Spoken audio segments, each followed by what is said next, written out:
Welcome, ladies and gentlemen. Welcome to the live stream. We got a lot of work to do. So let me set this thing up. As you know, my live chat is members only. So let me sort this video out so I can pretty much get the live chat situated so that we're all on the same page. And if you want to join the live chat, become a channel member, right? So let me see. Okay, let me set this to members only. Boom, bada bang. Okay, that's set. All right. Should be members only now. And the reason for members only is to avoid the trolls. I don't got time, guys, to be wasting with trolls. Maybe you're entertained by that type of stuff, but I'm not, right? I'm at the age right now where I got to protect my energy, and I don't got no time for demons, NPCs, and weirdos, because it seemed like I could go live. It's 12 a.m. I could go live right now to talk about a topic, and demons will show up and flood my live box, my chat, with a bunch of spam and madness. But my chat is for members only, civilized human beings that want to participate in the show. So we got CJ the cat in the building. What's going on? What's happening? Salute to anybody that's joining. What we're talking about is Nolan Wells' mother lied about everything. A lot of you that been supporting the family of Nolan Wells, it's difficult to explain, guys. That's why I'm the only one on YouTube that's speaking the truth about this case. I always do breakdowns of various cases when it involves a crime or any sort of injustice. In the case of Nolan Wells, I just don't see that. And one of the reasons is there's no proof, there's no evidence of foul play. And this is why social media is so dangerous, because everybody is out here spreading lies, and we don't even have an autopsy. And Ben Crump basically announced that I think they said they're going to be releasing the autopsy today. I think the autopsy going to be released today, or probably sometime in the week. But that autopsy results is what we need. And what's so crazy is if Nolan's family actually release the autopsy, they're releasing it before the first autopsy. So it's kind of crazy, guys. It kind of reminds us of the Ashley Janae case. First, you had the people in Zanzibar that claimed they had an autopsy that we never got.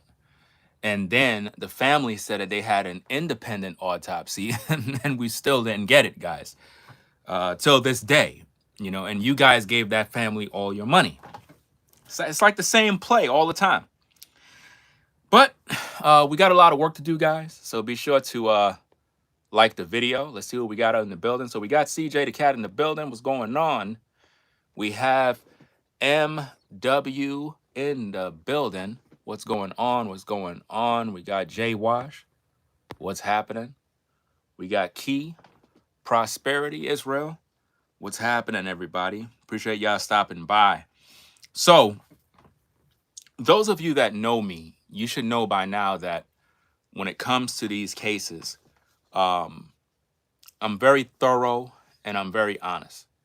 I try to be transparent and very honest with the viewers, because what I'm trying to do is build an audience of intelligent, civilized human beings that when we have these discussions, you guys take this type of content serious.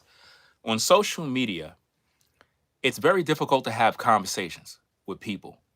A lot of people are NPCs. It's like they don't think. So it's like you could do content that is very educational and they won't listen. So it's like you're wasting your time. I need to talk to people that are real, adults, real people, grown folk that we can break bread. You know what I'm saying? Uh, that's what I'm interested in. So, and it makes for a better show. Shout out to Forever Studios. I see you in the building. What's going on, bro? So yeah. So I got everything set up on this end. Let me set up my live chat on my end, because I'll kind of watch the live chat on the laptop.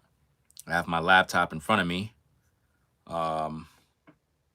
And if you would like to support the show, guys, my Cash App is being placed into the live chat. That is the preferable way.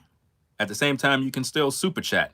Just know that when you super chat, YouTube takes 30%. And if you are donating via an iOS device, Apple takes another 30%. So it's always best to use Cash App. Unless you like giving all your money away to Apple and YouTube, which is 60% of whatever you give me.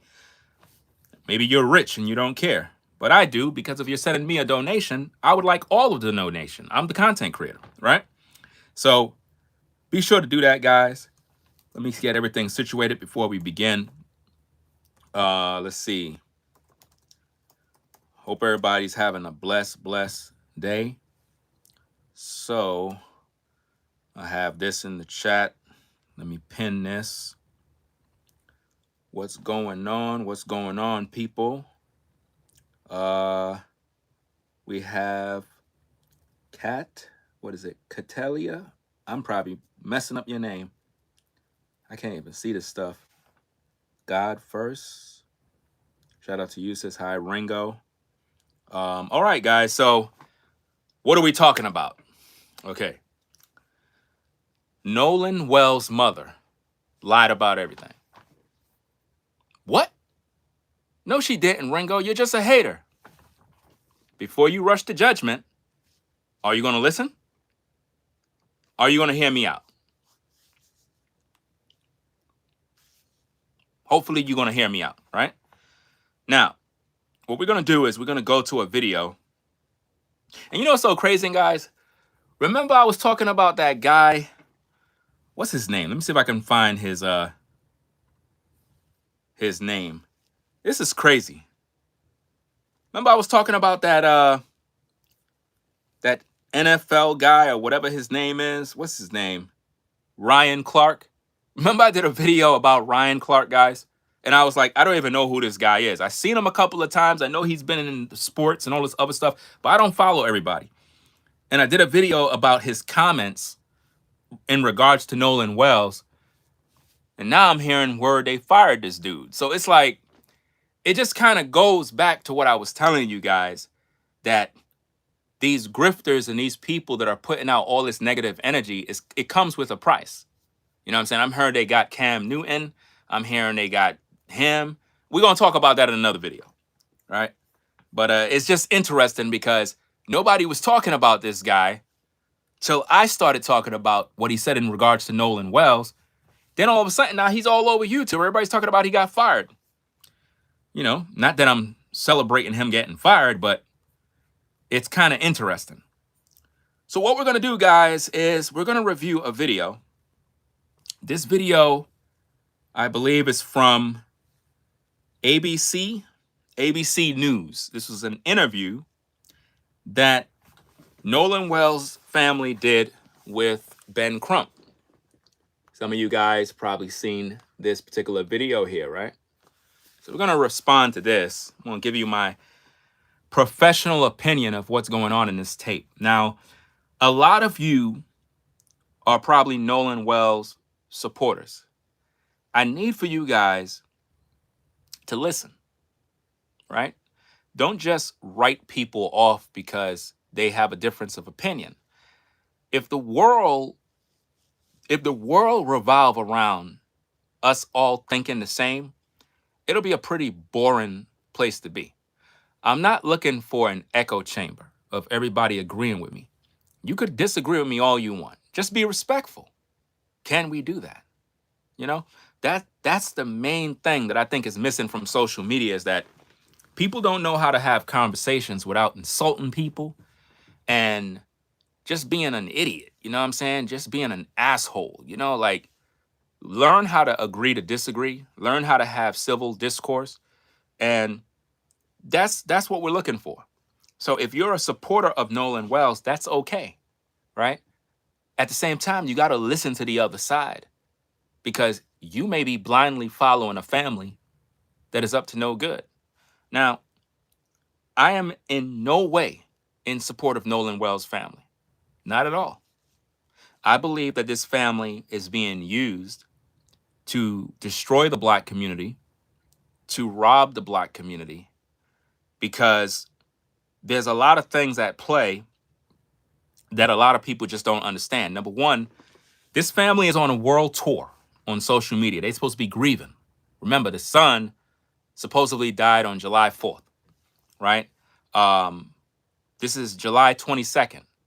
This family been on tour on social media and haven't taken any time off to grieve. They recently had a funeral, which in my opinion was a pep rally, where Al Sharpton and Ben Crump pretty much took over the entire funeral service to make it a racial issue. And at no point did we hear from Nolan's family. Now think about this, guys. I want you to think about this. It's a funeral. You would assume that Nolan's brothers, sisters would be able to speak publicly on a mic. Cousins, aunties, relatives, nobody? No friends? Nobody gets to talk? We're really celebrating Nolan? Or was that funeral a ritual? Think about it, guys. Think about it. And I'm in the studio upstairs, just in case you're wondering where I'm at right now. Some of y'all are probably like, where the other studio at? It's right here, guys. It's just that I have the one downstairs where my main setup is at, right? So let's play this tape, and I'm going to prove that Nolan Wells' mother lied about everything. Okay, what did she lie about, Ringo? Could you tell us straight up? I got to go to work. Okay. Nolan Wells' mother lied about Nolan's cell phone. She claimed that they deleted stuff from his phone. And now social media influencers went around saying, yeah, the white boys, they deleted his cell phone. That's so sad. No, they didn't. Nobody did. That's a lie. She never said that his phone was deleted. She don't have proof. She's assuming something was deleted because why? She suspect that. There was never an investigation on the phone to find out if something was deleted. Number two, use your brain. What could be deleted? Text messages, photos, images, what? What does that prove if he's dead? What does that prove? That he was filming himself while he was dying? That don't make no sense. How could you be filming yourself inside the water while you're dying? Your phone would drop into the water. Right? So what exactly is being covered up here with this lie that she put out? She told you that she sent some friend to go get the phone. So if something was deleted, let's just say hypothetically speaking, something was deleted. How do you know her friend didn't do it? Because she said a friend went to go pick up the phone, not her, a friend. Does that make sense? Why would you send a friend to go pick up your son's phone? Why don't you go pick it up? Right? Another thing. The family of Nolan Wells wanted the public to believe that he was left on this mysterious island by himself. But what they're not telling you is that Nolan always went to the island. Nolan always went to this island with his buddies, guys. It's similar to you folks that are living in Brooklyn, New York, right? I'm originally from Brooklyn, New York. Grew up in Brooklyn, been there my whole life, right? I've been living out here in North Carolina for about 3 years now. I really like it out here. I like the laid back, quiet, you know, I like it. You know what I'm saying? And I still got much love for New York, don't get me wrong. At the same time, those of you that are in the big city, there are places in New York, in Brooklyn, where you go when you want to hang out, especially if you're a teenager. So, being that Nolan grew up and was around predominantly white people, I want you to keep in mind, guys, the family of Nolan Wells made this a racial issue. But he always hung around white people. There was no racial issue then, right? And also, for those of you that may be new, I'm going to give you a little more fun facts about Nolan Wells' family. Maybe you're new to the platform, you haven't watched none of my videos. But we uncovered the true identity of Nolan Wells' mother. She's actually Filipino. The media been painting the mother as a black woman. They've been saying this all day long, this black woman. They don't ever call her a Filipino woman. Have you ever heard the media refer to Nolan's mother as Filipino? No. Nobody calls her Filipino. And what I've been trying to message to the black community is this, is that we need to keep everything in proper perspective. Now, if you're Filipino, listen to me for a few, because I have a few Filipino viewers. I've seen them in my comments. I appreciate you guys pulling up to the shows. At no point are we trying to express any sort of hate towards Filipinos. We don't do that over here. We respect all people. What we try to do on the platform is bring awareness to what's going on. Do you understand? If you're a Filipino man or woman, you know that there are good and bad Filipinos, right or wrong. Just like me as a so-called black man, all black people are not good. Just like if you're a white man, white woman, all white people are not good. You got bad ones too, right? Okay.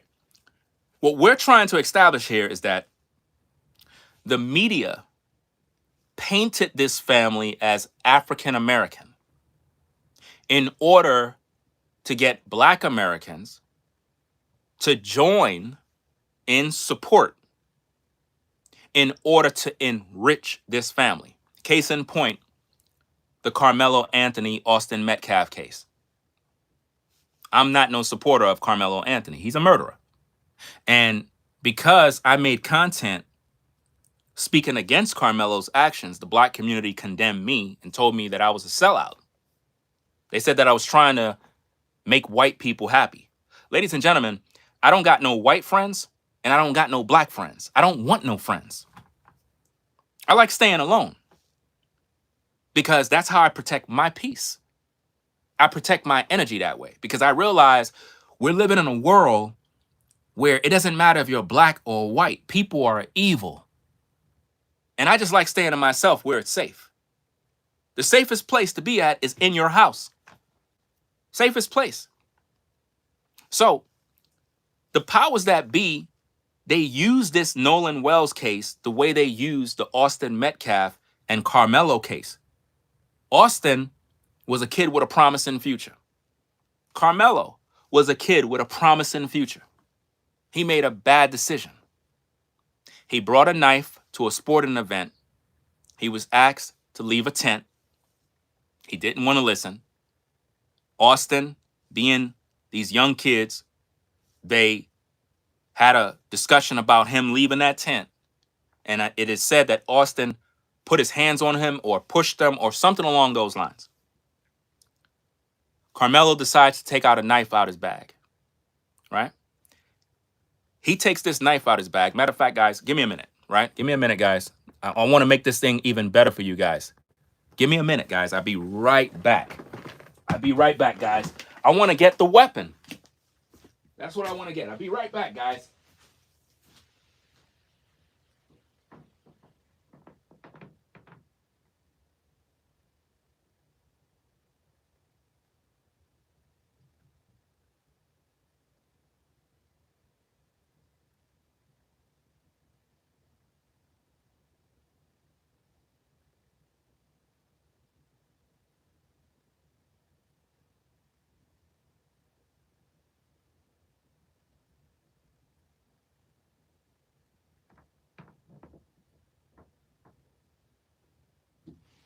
Okay, alrighty. I'm back, guys. I'm back. Be patient. Be patient, guys. Be patient. Okay, let's see what we got. Alrighty. I am back. Back with a vengeance, guys. Okay, I'm back. Now, Carmelo Anthony brought this to the sporting event. This is the knife that Carmelo Anthony used to kill Austin Metcalf. This is it. Very, very sharp knife. Those of you that saw my video where I did an unboxing of this knife, I actually cut myself on camera by mistake because the blade is so sharp. He decides to take this knife out and put it inside of Austin's heart, causing him to bleed out, and he's dead. He ran away and he claimed self-defense, when really it was not self-defense. And what happened was the black community decided to band with Carmelo, not because he's innocent, but because he's black. And they were saying, free Carmelo, he's innocent, self-defense. And the community was divided. You had whites on this side, blacks on this side. Everybody was hating one another. Me, as a content creator, I focus on the truth. I focus on defending the victims, the people that have been hurt, violated, and so forth. And in this case of Carmelo versus Austin, it was very clear and evident that Carmelo Anthony is guilty and he's going to go to prison. In my first video, I mentioned that. And I was condemned by the black community. They said that I'm a sellout and that I'm trying to make white people happy. Guys, I don't care about none of that stuff. Like I told you, I don't have no white friends. I don't have no black friends. All I can do is speak for myself. I try to do content to reach people. So they condemned me because I spoke the truth. And now Carmelo is doing 35 years. The black community sent his family $700,000. And he still went to prison. And even with those new pro bono lawyers, he's not coming home. As you can see, nobody cares about that. But now, in this case, the black community, once again, sent a Filipino family $800,000. Why? Because they think that it's a black family. Now, let me put this knife over here. Mr. Wansley. This guy. That's the stepdaddy. That is not Nolan Wells' father. That's a stepfather. At the funeral, at no point did you hear that man say, when my son was born. Those are the type of words that a man say, especially if that's his firstborn, his son. A son? A black man would be so proud to say, this is my son. I remember the day he was born and I held him in my hands and I thank God for him. You never heard that at the funeral. You ain't see no baby pictures of Nolan as a baby or his mother when she was pregnant with him. They didn't want to show you that. You see that? Because that man is the stepfather. But let's go back. The media painted the family as an African-American family because you see the black stepdaddy, right? So when you see him and you look at Nolan, you'll be like, well, that's his father. He's black, but that's not his father. Nolan is Filipino. That's right. And then the grifters, the NPCs, they all came to destroy me. And they was like, well, his mother is black. She's half black. Okay, she's half Filipino, she's half black. I did the research. Her father is not African American. He's either Samoan or Filipino. We did all the research. And they got mad with me again because I do my due diligence. The father of Christine, his mother's father, is a white man. That changes everything. White father, you look at lineage, bloodline, everybody coming through the line of that white father down to the mother. Then you look at the father of Christine. He's not African American. Now, some of y'all may say, what does this have to do with anything? He's dead. It has everything to do with everything. Because we've all been bamboozled, hoodwinked. They divided us as a community by making it a race issue. This is a Filipino family. Filipino being supported and enriched by the African American community. Now, when I say African American, right, and I'm identifying so-called black people as African American, I don't identify by none of these titles. That's what America calls these people. America called black people black, African American, Negro, because the so-called African American man and woman, they don't even know who they are. They don't even know who they are. They don't know their culture. They don't know their original language. They don't know nothing because their ancestors were brought here on cargo slave ships. So they don't know who they are. Anybody could be an American. Anybody could come to America and get citizenship and be an American. This is a docking station where anybody can come here and be an American, right? My father's an American. He served in the military. He's a military vet, right? And at the same time, what I'm trying to get people to understand is the context of what the media is doing.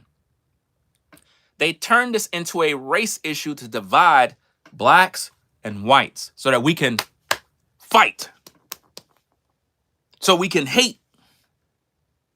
You understand? I'm not cut from that cloth. I'm not cut from the cloth of, oh, you're white, so I hate you. Well, Ringo, you got a lot of racists in the world, and, these white people, they out to get you. Guys, I don't focus on all of that stuff. I don't got that kind of time. Those of you who don't know, I'm 49. I'm 49 years young. 49. I like going to the park. I like working out. I like to take care of myself. I don't got no time to be living in a world where all I'm worrying about is what the white man is doing or what racist is doing or what the white supremacist is doing. I don't got time for that. I got 4 daughters that I got to raise. I don't got time for that. You as viewers have to be careful with who you listen to on social media.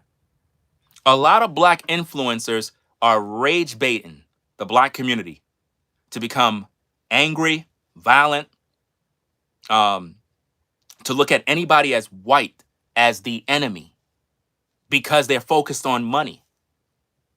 Social media has become the devil's playground where influencers have no integrity. All they care about is how much money they made for the month. Because when you get a ton of views on YouTube, guys, we're talking about when your videos are hundreds of thousands of views, 200,000, 300,000, and you posting video after video and all you get is these big numbers, guys, you're going to be receiving $30,000 checks in a month, $50,000 checks in 1 month. So some people that are on these YouTube platforms, they are addicted to money. They have no integrity. Now, of course, we all want to make money, right? Everybody want to make money. Everybody want to live good. At the same time, in order to get money from the black community on social media, you got to lie to them. You got to make them believe that you're a freedom fighter and that white people are the enemy and keep them thinking like a victim and you can maximize profits. So the Nolan Wells case is very, very serious because, number one, they're using it to divide us as a people. They used us to get money. Now think about this. Just the other day, you had the Cyrus the young kid Cyrus that was shot in the back by an Asian man, right? And it angered the black community. This kid was shot in the back, killed, done deal. He was accused of stealing when he never stole nothing. He didn't steal nothing, but they suspected him of stealing. They profiled him, followed him, chased him down, and shot him like a dog. And the black community said, we're going to be boycotting the Asian community. So they started the boycott, and then the Nolan Wells story came in. Have y'all all noticed that? Once black people started to boycott, the Nolan Wells story kicked in, distracted them. And again, to the Filipino people, this is not a knock against you. What I'm trying to show you is how the powers that be can easily control black people. They distracted them away from their unity of protesting against Asian businesses due to the Cyrus shooting. That distraction came in by the way of Nolan Wells. The money that they were withholding went right back. The money went right back because black people gave Nolan Wells' family $1 million. Because y'all looking at the GoFundMe money. It's not just that. They have other means of donations. Plus, Tyler Perry cut them a check. Y'all didn't know that? Tyler Perry cut them an extra check under the table. You had big pockets and big willies at that funeral. And they all cut them a check. Matter of fact, the reward for any information that could lead to an arrest in the Nolan Wells case was upped by another dude who added $25,000 extra. I believe Don Lemon had a show yesterday, a live stream. I didn't watch it. I was heading out to go work out and he was already live and I overheard them talking about it. And I was like, whoa. And I screen recorded just that section. I'm going to do a video about that. So now the reward is now $125,000. Right? So now let's put all of this together. The community is divided, white versus black. We are in a position now where it looks like there is a witch hunt happening right now where black people are frequenting social media platforms because they're looking for a lynching of a white person.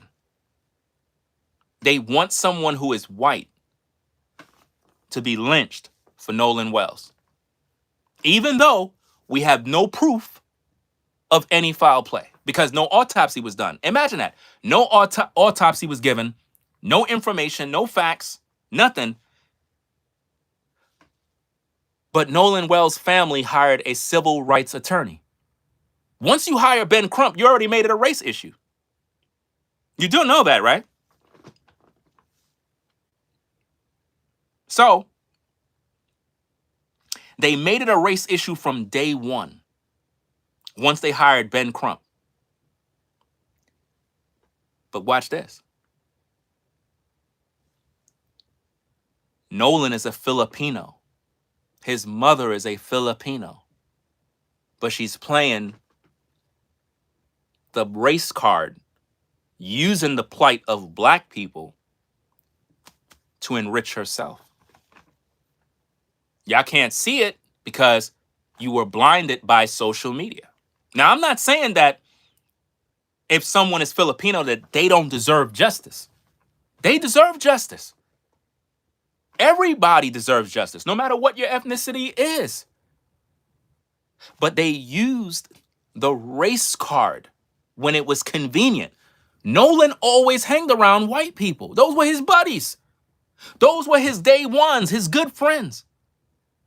He loved those guys. Those are his buddies. Not only that, Nolan dated white girls. You see it in the photos. So Nolan had a preference for white girls, and he hanged around white dudes. Nothing's wrong with that. So why is it that his mother turned it into a race issue by hiring a civil rights attorney as if though their civil rights were violated? Think about that, guys. Anytime you see Ben Crump, he's a race hustler. I don't like the guy.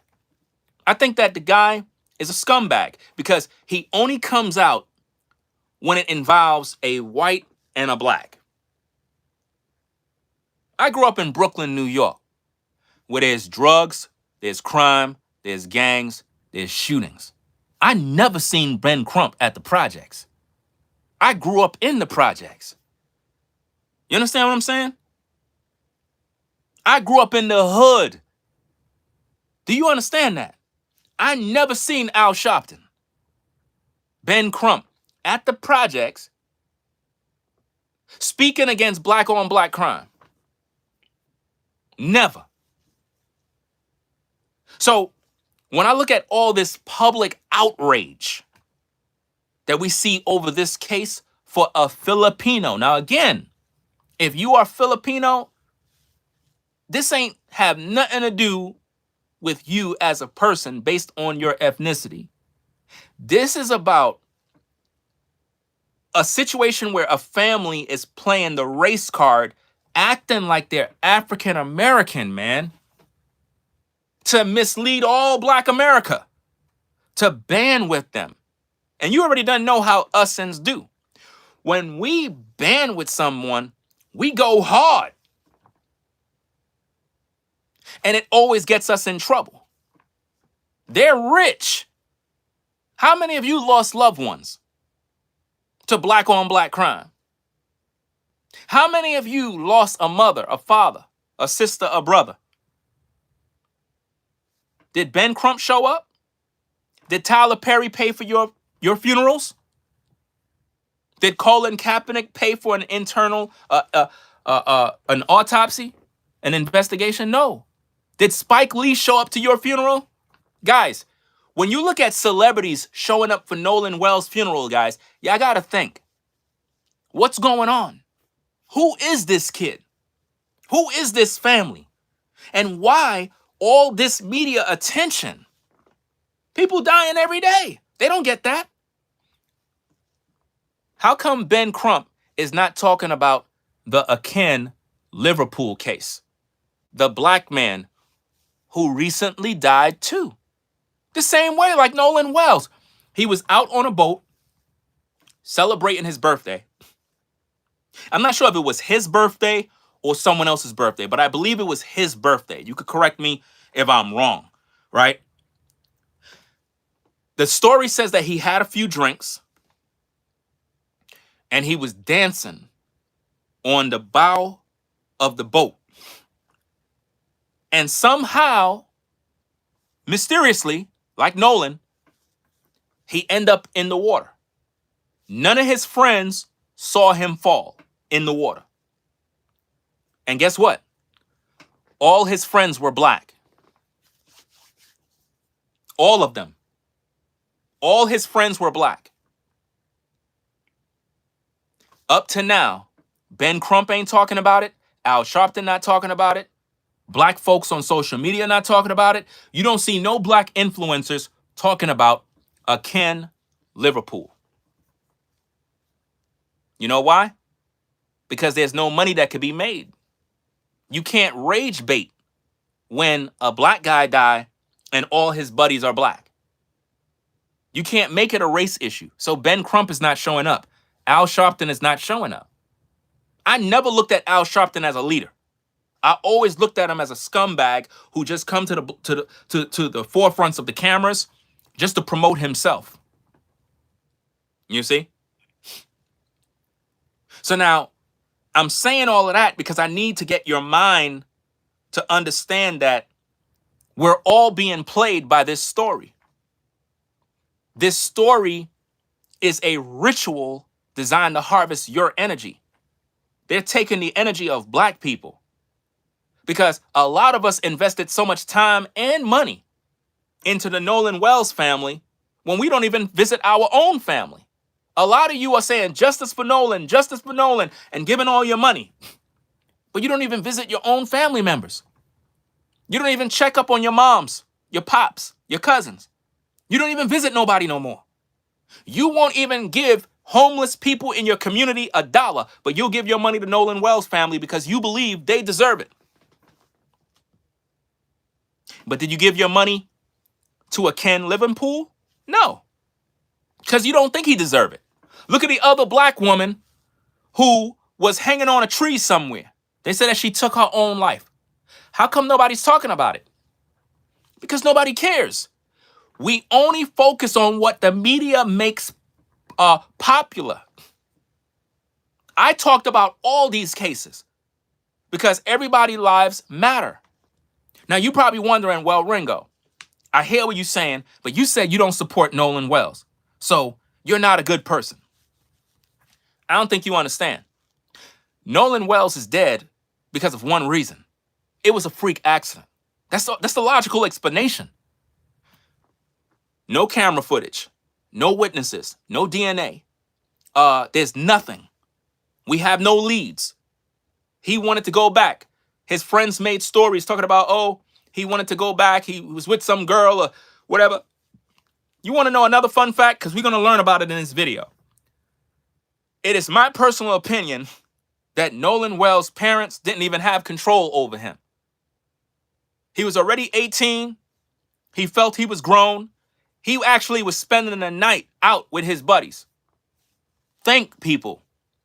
Nolan was out hanging out with friends. He was not home. The parents lied about everything. They want you to believe that this kid was trapped on some island that he didn't even know about.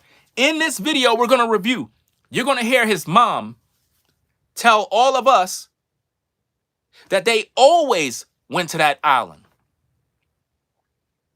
Nolan always went to the island with his white friends and they never harmed him. Ladies and gentlemen, I need for you to pay attention. These black influencers on YouTube are trying to make it seem like if you're black and you hang around white people, that you're in danger, that you're gonna die, that they're gonna kill you. This is what they're doing, guys. I saw a video, I gotta react to it. Ricky Smiley talking crazy, as if hanging around white people mean you're gonna die. If that's the case, quit your job. If you feel that hanging around white people mean you're in danger, then quit your job and stop working for the white man. If you're that afraid of white people, because I don't understand this madness. But we're going to talk more, guys. Let's get into the video. That's my introduction. That's my introduction. Guys, I understand you all got busy lives. You're on the hustle and bustle. I get it. You can't watch every video. My videos need to be watched in its entirety in order for you to get the message. If all you want to listen to is 2 minutes, I can't explain things, guys, in 2 minutes. This story is too big to explain in 2 minutes. That's why a lot of people are deceived right now, because the grifter YouTube channels, they lie to you every day. How many of you come on YouTube and you see a video title and you click, and then when you're listening, they don't give you what they promised?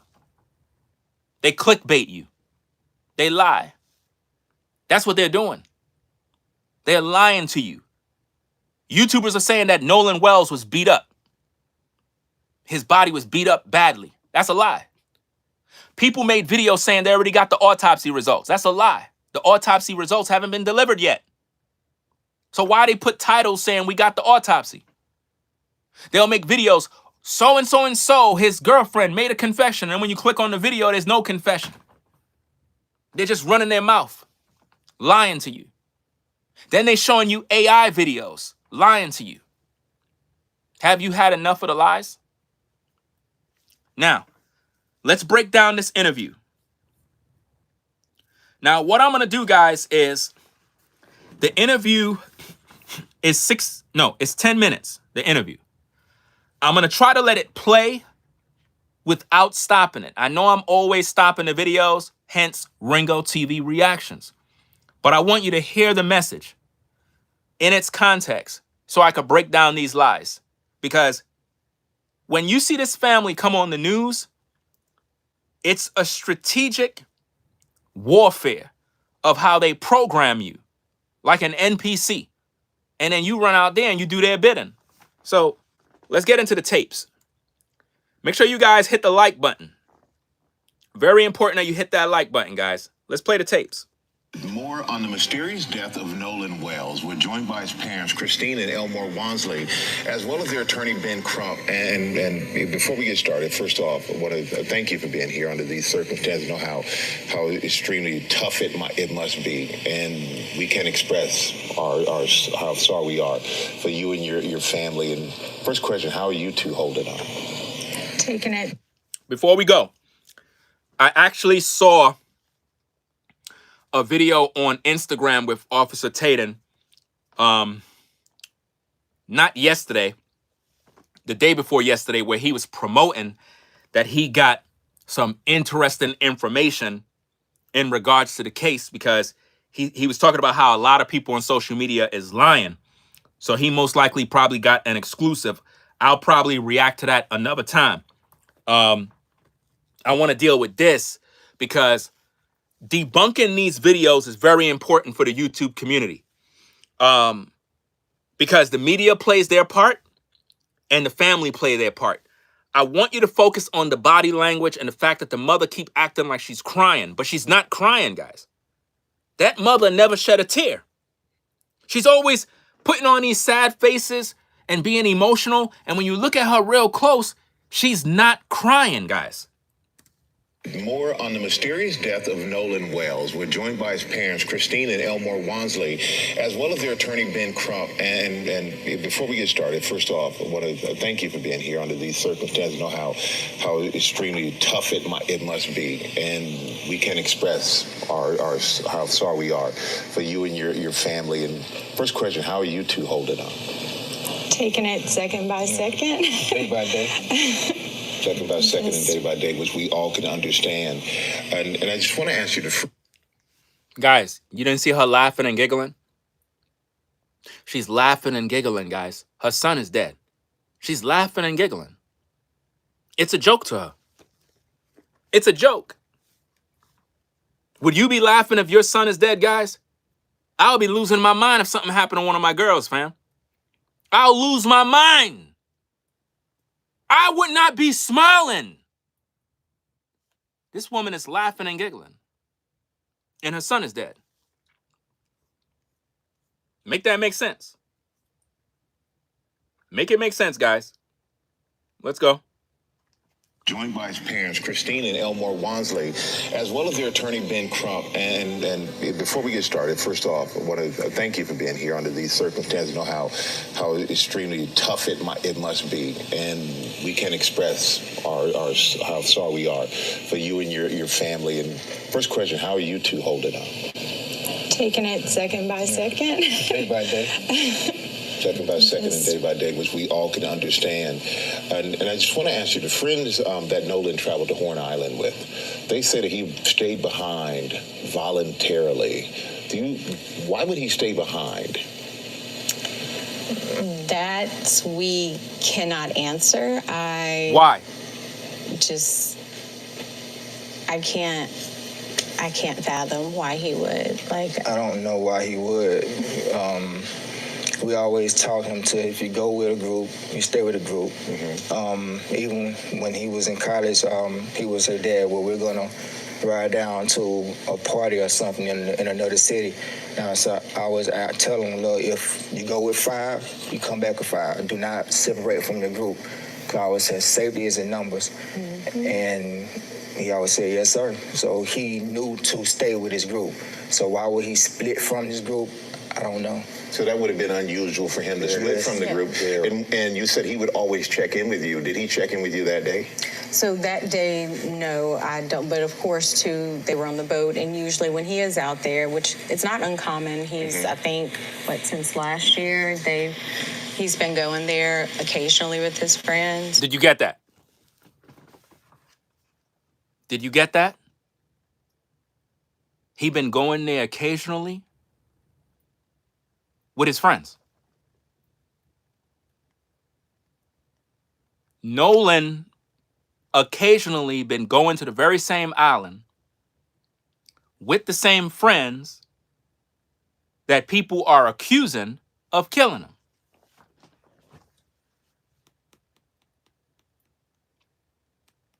So, let me get this straight. So, he been going to Horn Island with the very same white friends, you know, the white supremacists, because that's what the black influencers are calling them. Not me. I don't call people these things. But the influencers are saying that Nolan's racist friends unalived him because he's black. Even though he's not black, he's Filipino. Even on Nolan's social media page. Go to his social media page. I dare anybody that is watching this live, go to Nolan Wells' social media Instagram. And you will see the Filipino flag in his bio. He didn't identify as no African American. He identified and want everybody to know that he's Filipino.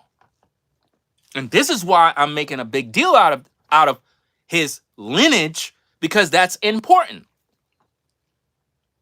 I don't want nobody identifying as something they're not. No. Identify as who you are and be proud of who you are. Nolan represented his Filipino culture. He never identified as a so-called African American because he's not African American. Right? Last year, Let me rewind it back. Watch this, guys. Pay attention. Pay attention, guys. And you said he would always check in with you. Did he check in with you that day? So that day, no, I don't. But of course, too. That day, he didn't check in. She said he always checked in, but that day, he didn't check in. So you mean to tell me the entire day that he was there, he never checked in? Hey, Mom, doing good. Hey, Ma, such and such. He never checked in? That's crazy. Something ain't right. Meaning, her and Nolan didn't really have any communication. She's lying to you. Nolan felt he was a grown man. That's why he was out and about with his buddies, spending the night outside the house. They were on the boat, and usually when he is out there, which it's not uncommon, he's, I think, since last year, he's been going there occasionally with his friends. You heard that? And so it would always just be like, hey, Mom, I'm back, type of thing. But this time there was no call or text from him. It was from his friend. You see that? Nolan always went to that island. So Nolan knows the island, guys. The media tried to paint this story like Nolan was stranded on an island somewhere, mysterious, didn't even know the place, by these awful white people.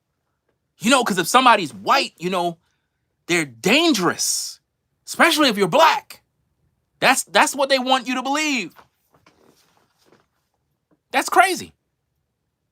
And this is coming from a lot of black influencers. Listen, some of these YouTubers, man, I wish that YouTube make a new rule where they remove platforms that push this level of hate. Because when you see them do their videos, right, it's very clear that they want to create racial tension. Because they're not breaking down the story. They want you as a black man, black woman, to be angry with white people. Just read the comments on some of these videos. You'll see them. They'll be like, you need to make sure that you tell your kids not to hang around white people, and we need to guard our kids from these whitey people. And yeah, these people are dangerous. Oh, don't ever be alone. You know, make sure you take a friend with you. And I'm like, Bro, do y'all understand how y'all look saying these things? That's what racists do. The way y'all talking on social media about white people is racist. It's like the very thing black folk don't like about white people, they're doing the same thing. And when I talk about it, I get attacked. And I'm just being an honest person because I don't got no hate for nobody. I don't got no time for all that. And it's very, very disgusting to see. Like, there's a lot of YouTube channels, man. And here's the thing. If you're a black man and you have any bit of intelligence, they'll call you a coon, a sellout, a Sambo, and that we're buck dancing for white people. I got all different types of ethnic groups that watch my platform. I would be stupid as a content creator to be spreading hate for any group. That would be stupid. You know why? That would affect my bottom line. That would affect my platform because here's the thing. If I'm online spreading hate against white people, you think white people won't watch my platform? And I'm over here spreading all this hate? They'll be like, man, I ain't watching this guy. This guy's a nut job. What is he doing? I don't do that type of stuff. But there are platforms, guys, that literally are saying the white man's the devil. We gotta protect our kids from these molesters, these white supremacists, and they're doing this openly on YouTube, recruiting people. Look what happened the other day where you had a white woman. She was attacked by 3 black women. She was beaten up. And while they beating this woman up, they're saying, free Carmelo, while they beating her up. Who do you think put the battery in their backs to do that? Social media influencers did it. Social media influencers are the ones putting the batteries in the backs of people. I've been doing YouTube since 2006. YouTube started in 2005. I've been here from day one. I've seen every YouTuber already. All the big ones that blew up and became multimillionaires, it is what it is. I seen their beginning days. You understand? Their beginning days. What's this guy? What's this YouTuber name, man? Keep forgetting his damn name. The biggest YouTuber on YouTube. What's this dude name? I remember when this kid started on YouTube, man, as a little kid, doing regular reviews on Mr. Beast. I remember when Mr. Beast joined YouTube. I remember when he joined YouTube. He used to sit in a room. He had his bed. His bed used to be in the background with a basketball, with a damn desk lamp. Videos were garbage. But he would come online and make dumb videos, and he didn't get no views. None. And he was just a kid. A little kid doing videos on YouTube. And then he blew up. Here's another one. Y'all know this guy. I think his name is Marcus something. He's a black guy. He does a lot of tech reviews. Y'all all know him. Very successful, man. I remember when he started on YouTube, man. A little kid doing reviews on little gadgets. Marcus something, I think his name is. I don't know. Y'all probably know who he is. He's always doing tech reviews, Apple phones, this, gadgets, wallets, all this other stuff. I remember when he first started. You understand? As a kid. And became ultra successful on social media. So now, I'm saying all of that, guys, to make you understand that I've been here from day one. I understand how social media can affect the mind. Right now on social media, there's a new niche of content, and it's called rage bait. Rage bait content, where they plant seeds in you via social media to make you angry. Whether you're in the white community, somebody might rage bait you to hate some group, or that's how they keep their views. If you're black, you got to make content every day talking about what white people did to black people. In other words, watch this.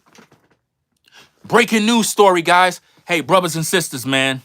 I got this crazy video, bro. A 40-year-old white man sexually assaulted, fam, a 5-year-old black girl, bro.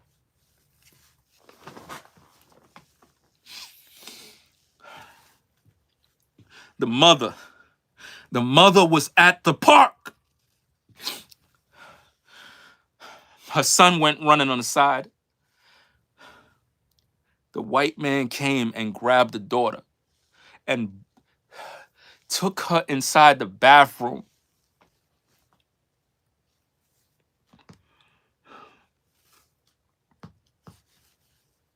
That's what they do. They do that type of content every day. And here's another one. They make up stories. They make up stories. That's a new one.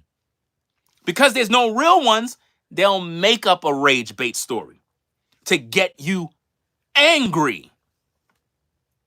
And then before you know it, you pissed off with white folk. Pissed off. And you're wondering why you carrying this anger. Why you feel this way. I seen a video with a black woman earlier today.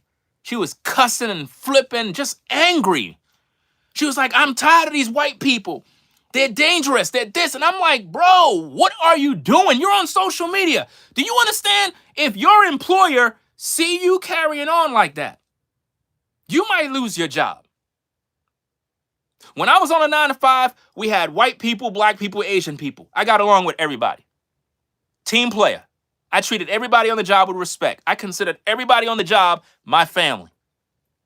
When I came in, I was the one that lift up everybody's spirit. You know?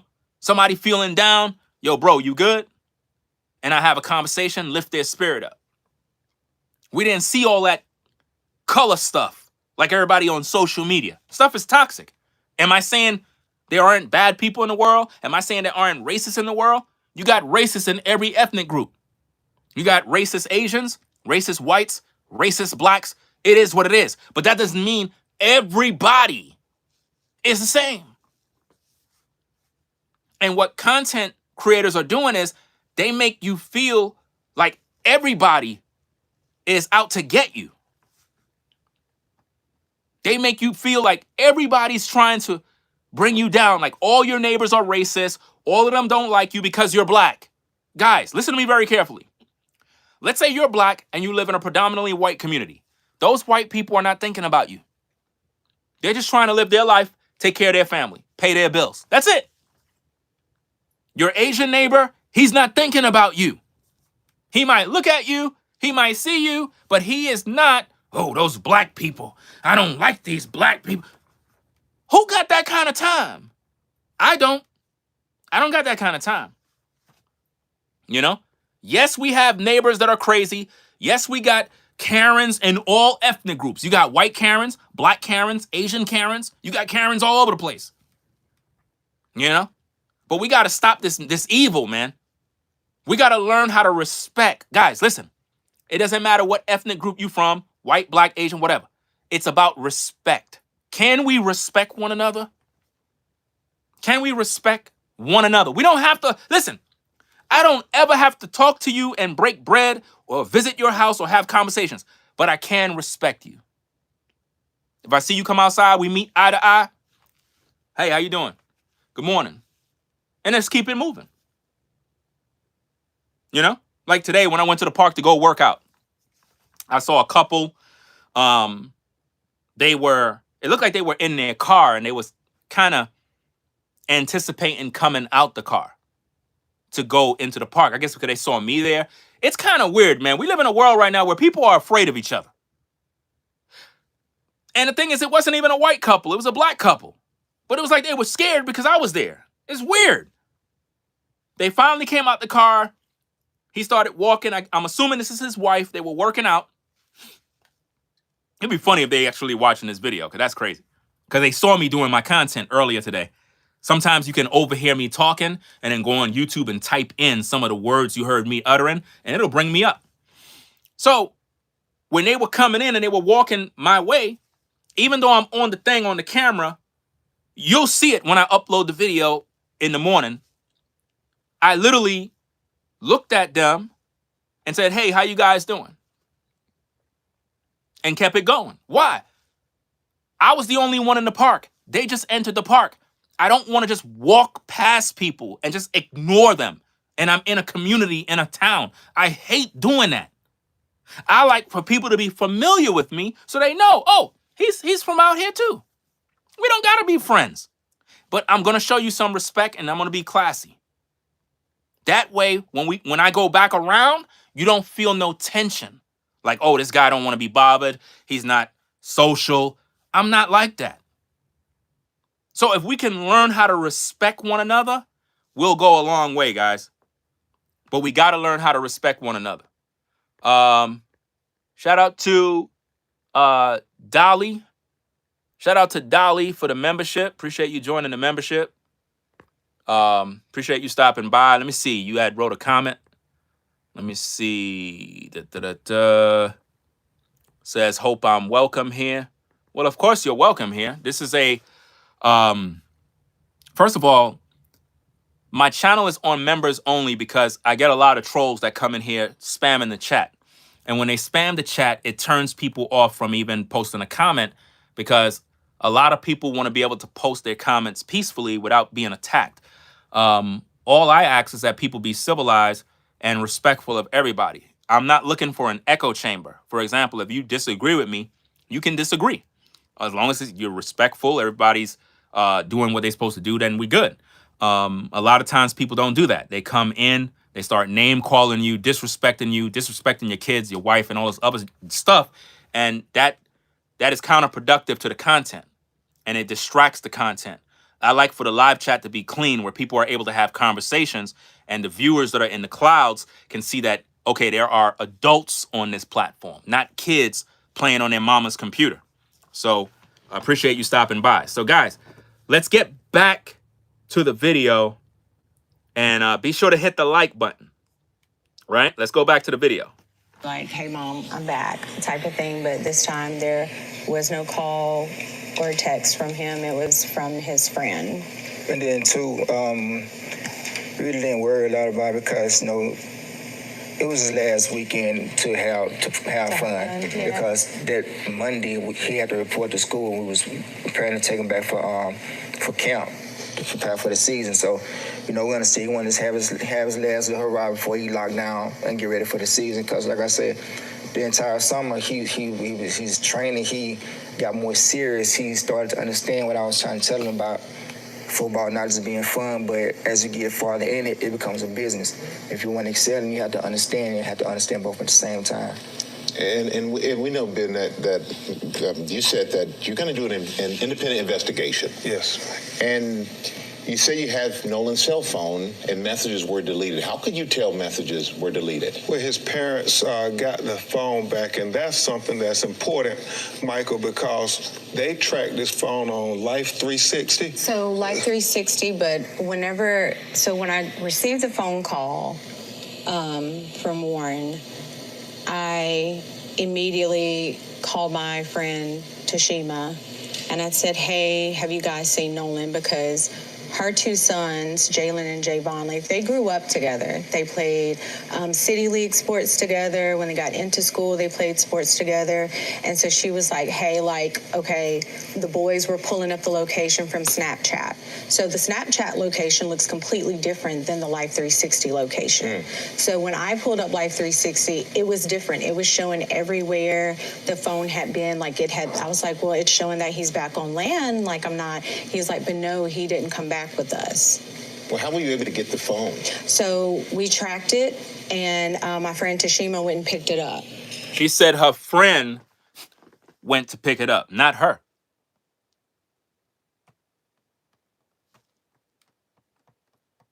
Her friend went to go pick it up. Why she didn't go pick it up?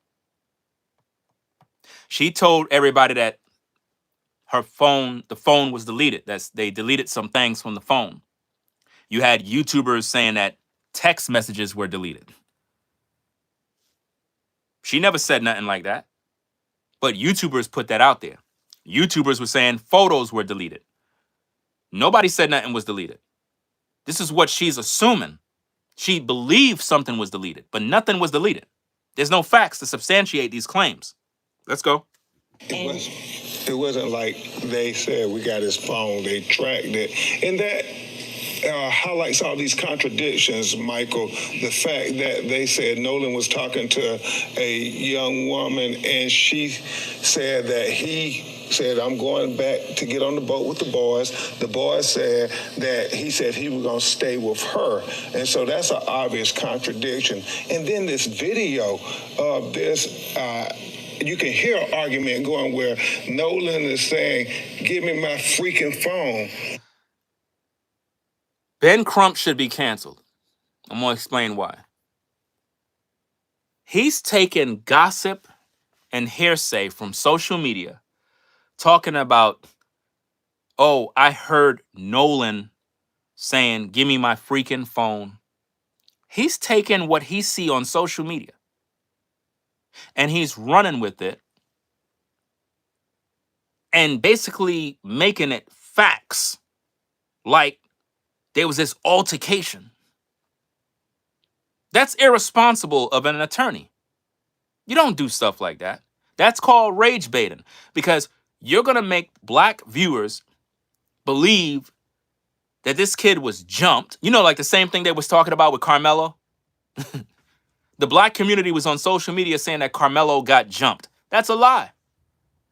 Carmelo never said that.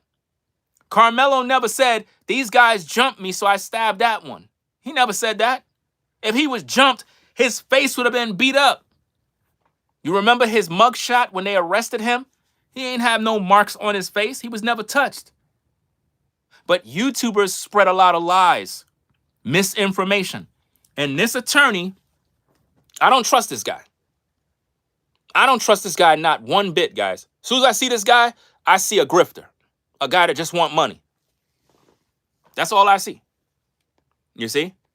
If text is deleted, videos and audio should be deleted too. But nothing is deleted because how could something be deleted if they don't have access to his passwords and his information? Some people would say, well, they could gain access by using his thumb or whatever. Guys, why are we talking about this? Let's use logic. Why would you be deleting anything from his phone in the first place?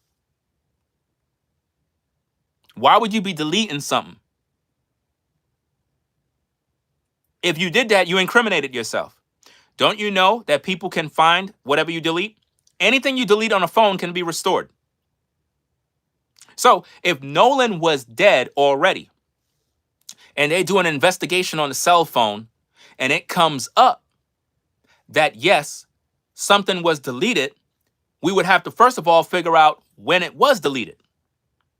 So we'll know if the mother deleted it or if someone else deleted it based on the timeline. In other words, when the mother picked up the phone, well, the mother didn't pick up the phone. She said her friend did. So if her friend picked up the phone, we got to look at the timeline of when that happened. If the feds doing an investigation on the phone and they bring up that data, if something was deleted, because we're not saying something was deleted on Ringo TV, because I don't believe nothing was deleted. The mother lied.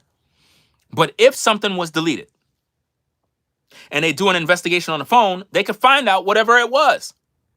And if it comes up that something was deleted at a certain timeline, it'll show who deleted it. Because if the phone was given back to the mother at a certain time of day, and then the timeline says this item was deleted from this phone once it reached the mother's possession, the mother needs to go to prison for tampering with evidence in order to try to set up Nolan's friends. Because that's what I believe she's doing.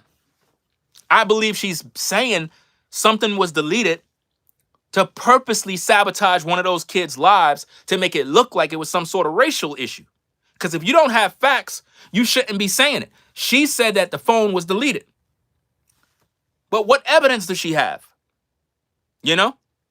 So if let's say, for example, hypothetically speaking, I was on the boat and I was a part of some group that unalive Nolan. Number one, I ain't touching his phone. Number two, I don't want his phone nowhere around me because you could track these phones. So when they say, oh, the friend had the phone, they stole the phone, nobody stole nothing. That was his friends. It was common custom. When you are on a boat, guys, see, the problem with most people is they never do anything. They never have any activities. Most black folks never be on boats. So they don't even know what the proper protocol is. When you're on a boat, you're going swimming, you're out at sea, you put all your cell phones, your keys in a bucket. And they keep all those items right there so that you don't get it lost in the water. You're on an island, you're on a beach. Nobody's walking around with cell phones. There ain't no internet service over there at that island. So everybody's phone is on that boat. If Nolan left his phone on the boat from the start and he know he's coming back or he coming back home, obviously his friends are not going to leave the phone on the boat. They're going to take it home with them. Because why? They're in anticipation of him coming back home. If you know you murdered somebody, you would not hold on to their phone. You would discard their phone. I don't want no evidence on me. Well, you going to come back to me? So when they say they trace the phone back to the friend's house, they're trying to accuse the friend. They're trying to say that the friend hid it from the parent. First of all, we got to look at the timeline. Because they're saying, well, why the friend didn't contact the mom and say blah, blah. Do the friend even have the mom's contact? Do anybody have that info? No. How long and how fast was it before the mom got a hold of the phone after the fact of Nolan being missing? You got to look at that whole timeline. Because if Nolan's friend don't have her number, right, you can't expect him to just call up and be like, oh, he left his phone over here. No, we got to look at the timeline. You see what I'm saying? Because if you hold on the phone and they tracked it, obviously they gave the phone back, right? If you a killer, why would you give the phone back after you deleted it? That's stupid, right? So what I'm seeing here is the mother is trying to lie to incriminate these young boys of some sort of foul play. In other words, they're trying to establish distrust. We even seen the father doing that because the father was talking about how, oh, we went to the house and I was trying to get the keys to Nolan's car. And I asked one of the kids, yo, let me get them keys. And he was giving me a difficult time. And then a girl overheard the conversation, was like, oh, the keys is on top of the Xbox. That doesn't mean that the other white boy was hiding something. No, it could mean he don't know where the keys is. The girl said where the keys is, and then when they knew, oh, it was on top of the Xbox, what did they do? They gave Mr. Wansley the keys. So why they trying to accuse these kids? That's wrong, guys. Those were Nolan's buddies. Just because they're white does not mean they're dangerous. It don't make no sense. Let's get back to the tape. Make sure you guys hit that like button. Let's go. You can hear an argument going where Nolan is saying, give me my freaking phone. How do you know that's Nolan? How do you know that's Nolan? How do you know? That could have been anybody. Guys, are you seeing what I'm saying? He's saying something is Nolan when it could have been anybody. Am I the only one that's intelligent? This is supposed to be an attorney, guys. He's saying it's indefinite. That's Nolan. How do you know? How do you know that that's Nolan? Could be anybody. But he want it to be Nolan. And he want to rage bait you guys so you can believe a group of white guys didn't want to give him his phone. Watch this. So that's why the friend have the phone. Because they beat him up and they took his phone. Do you see what they're trying to paint? This attorney is crooked. He's trying to paint a narrative that was not there. He's trying to paint a narrative of a kid that was fighting for his life and a group of white guys wanted his phone And therefore, they unalive him just to take his phone. Take his phone for what? What's the motive? What's on this phone? His Cash App? They gonna take cash? Not possible. Because why? If he was dead and they took money from a bank, a Cash App, or whatever the case is, it will show on the Cash App. You can't delete these things. So why would they delete something from the phone, guys? None of that stuff makes sense. If anything, they would be deleting stuff from their phone. Not from his phone, because it makes no sense. Let's go. You freaking doing?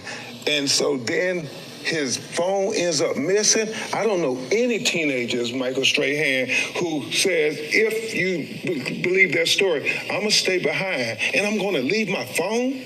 I mean, yes, you would leave your phone because that's proper protocol.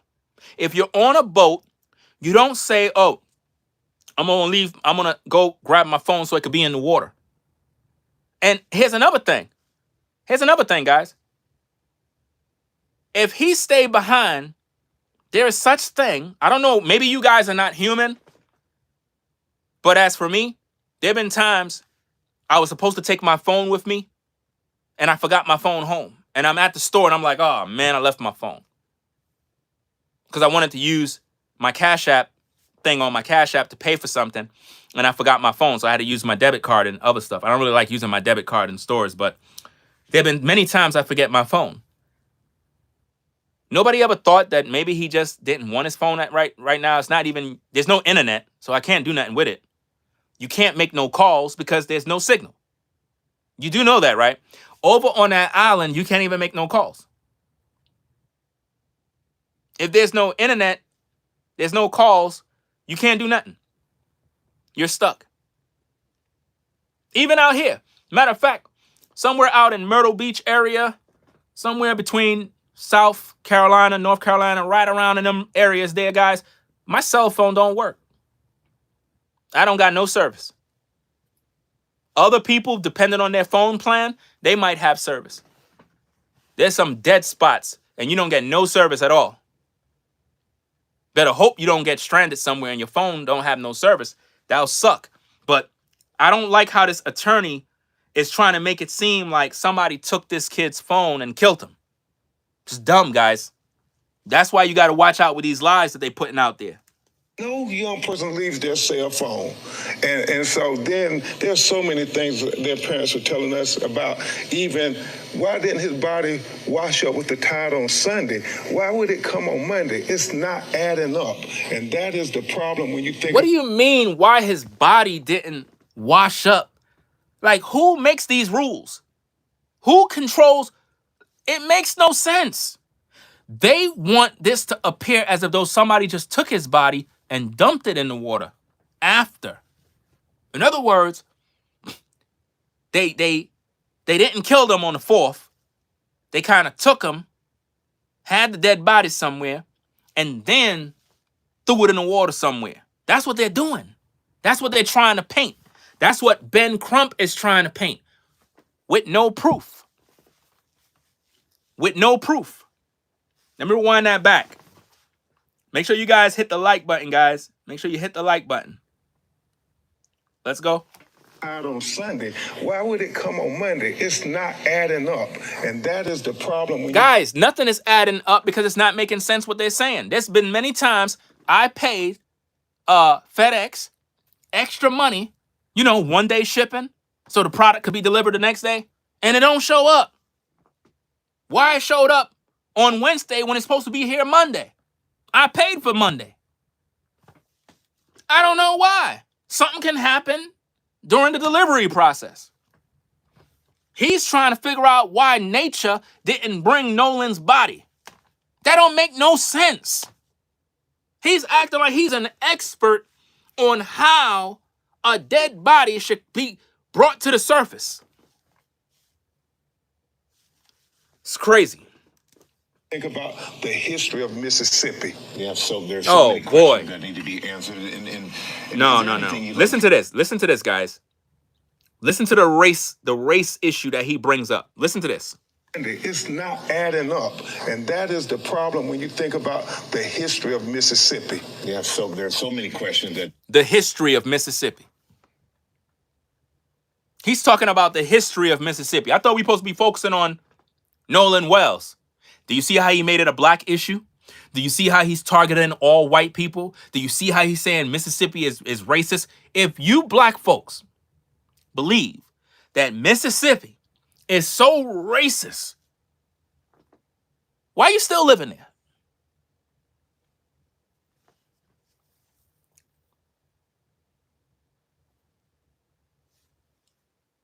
Why you ain't moved? If you believe it's just a bunch of sundown towns, come on down and then them down with the sundown town. Because you know, a lot of black YouTubers, they love making these videos talking about sundown towns. Oh yeah, you know, a truck driver, he was hanging in a sundown town. They always do that. No. Out here in North Carolina, guys, I'm going to tell you straight up and down. You need a car. There's no walking unless you're in Charlotte somewhere. But if you out in the rural areas, there is no walking around at night. So all that stuff about sundown towns and all that mess, guys, I would not be walking around nowhere in North Carolina at night unless I have my gun. I'm not walking around nowhere. You know why? It's dark as hell. There's no sidewalks. And at nighttime, you don't know what can pop off because people got properties. They don't want you on their property. You understand? You don't do that type of stuff. Out here, you don't do that. That's why when you're an Amazon worker and you got to do delivery, it's good that you have on your uniform. But just walking up to somebody's property can be dangerous. Can be dangerous. If they see somebody on their property and you don't belong there, man, it could be dangerous for you. So when you think about him talking about Mississippi, the history of Mississippi, he's trying to make it seem like anybody that's white is a Klans member out to get black people. He's trying to make black people angry. He's trying to make it seem like Nolan Wells was targeted by racists. That is so bad, man. So bad. I cannot stand, bro, when they make these things race issues. I can't stand it. It's like they look for every reason to divide us as a people. It's bad enough we get nervous when we're around each other. We feel uncomfortable. You know, being that I was raised in Brooklyn, New York, I was around predominantly black people. Only time I was around white people is when I went to junior high school and high school. I went to an all-white junior high, all-white high school in Bensonhurst, right? And that was my only exposure to white people when I was in school. You see that? Because I was around predominantly black folk. And all I saw around black folk, you had the good black folk, then you had the bad ones. You had the crime, you had gangs, you had guns and violence. So any violence I saw was in the black community. All I saw was black people committing crimes against each other. And nobody did a thing about it. But on social media, everything is about white supremacy with black folk. They're always talking about the white man is the enemy. He's the enemy. They don't talk about nobody else but the white man all day. It's a niche of content. That's how they make money, guys. Stop listening to YouTubers that are always talking about white supremacy. White supremacy, the white man. You know, these whitey people. I cannot, it's disgusting. I can't stand it. I can't stand listening to that poison. Are there white people out there that don't like black people? Yes. Are there black people out there that don't like white people? Yes. But does that mean everybody don't like black people? No.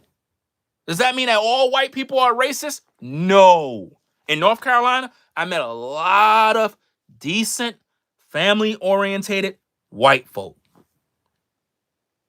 I didn't even know that white people can cook. Till I told you about that spot, that secret location with Sister Carol. Sister Carol can cook. and she's a white woman. She makes some good chicken. I didn't know white folk can cook chicken. This woman can cook good chicken. You know what I mean? And that carrot cake, forget about it. Perfect. I've been in different places. Wonderful hospitality. I didn't feel these ninjas coming into our town. I don't really like the fact they come out here. Am I saying there aren't no racists out in North Carolina? I'm pretty sure there's some racists out here. I ain't denying that. But guess what? I don't care. Because I don't talk to them. If you don't like black folk, that's your problem. I'm going to show respect to everybody. That's me.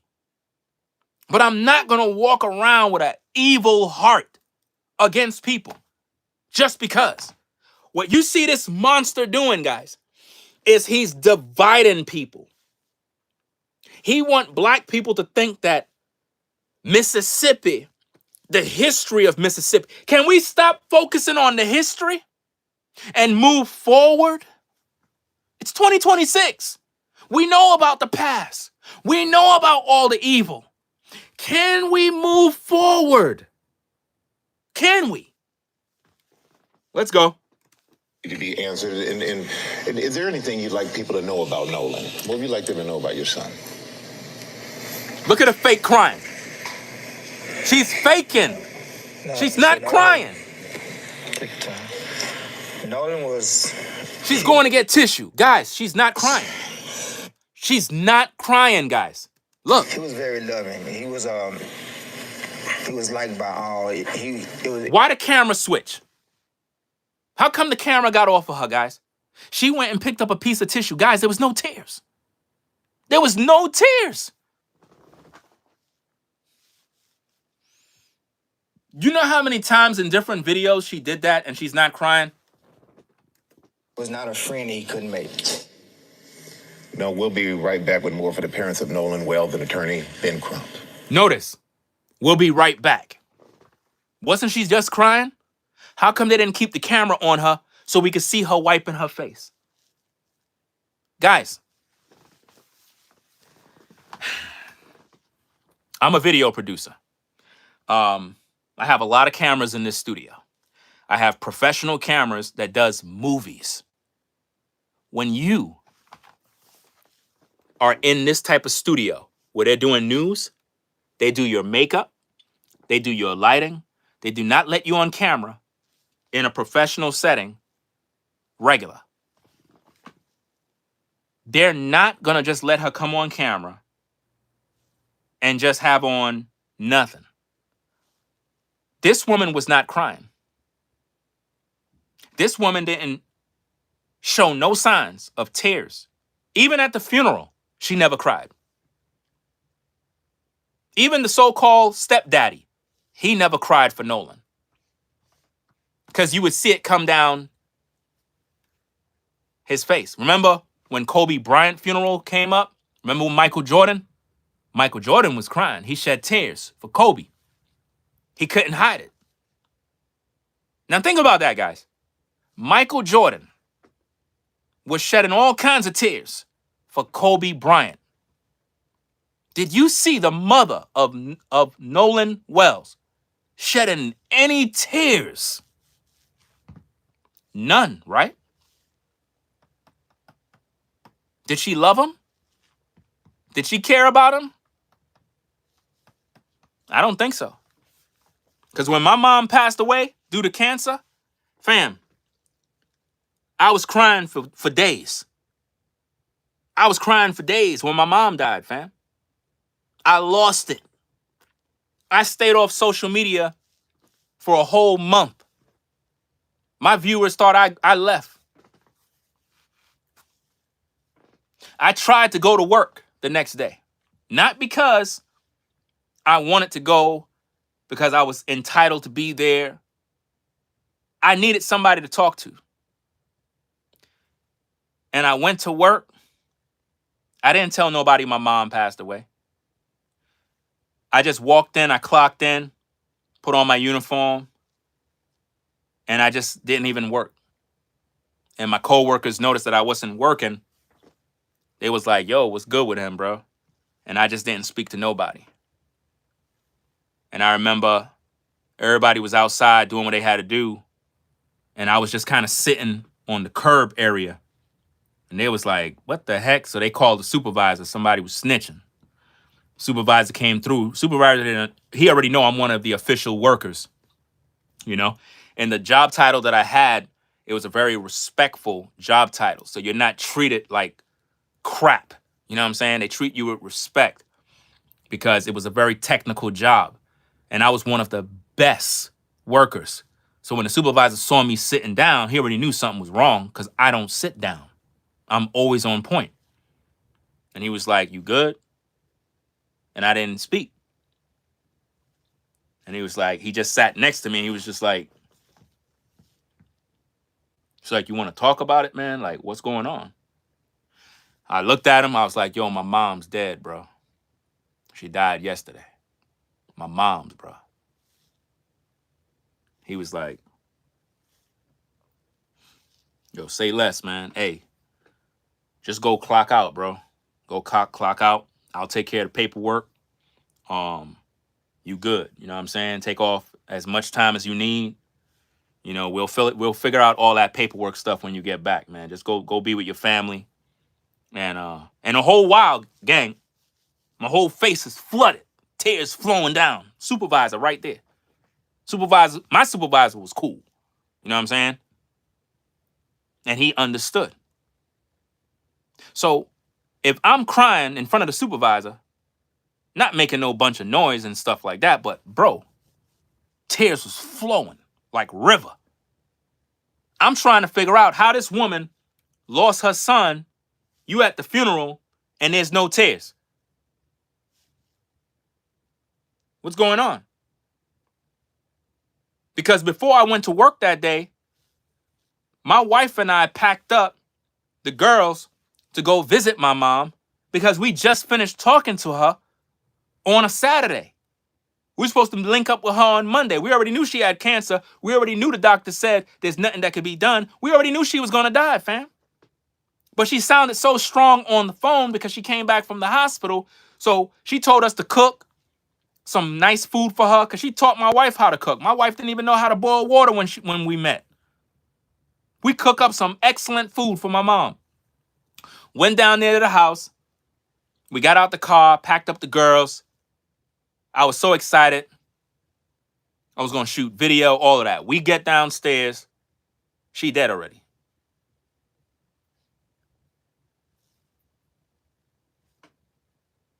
She was already gone.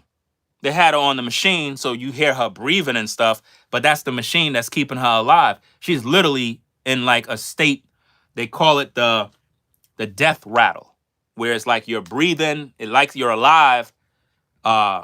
They say the person can still hear you, but they're in a deep sleep coma type state. She was already gone. I'm wailing.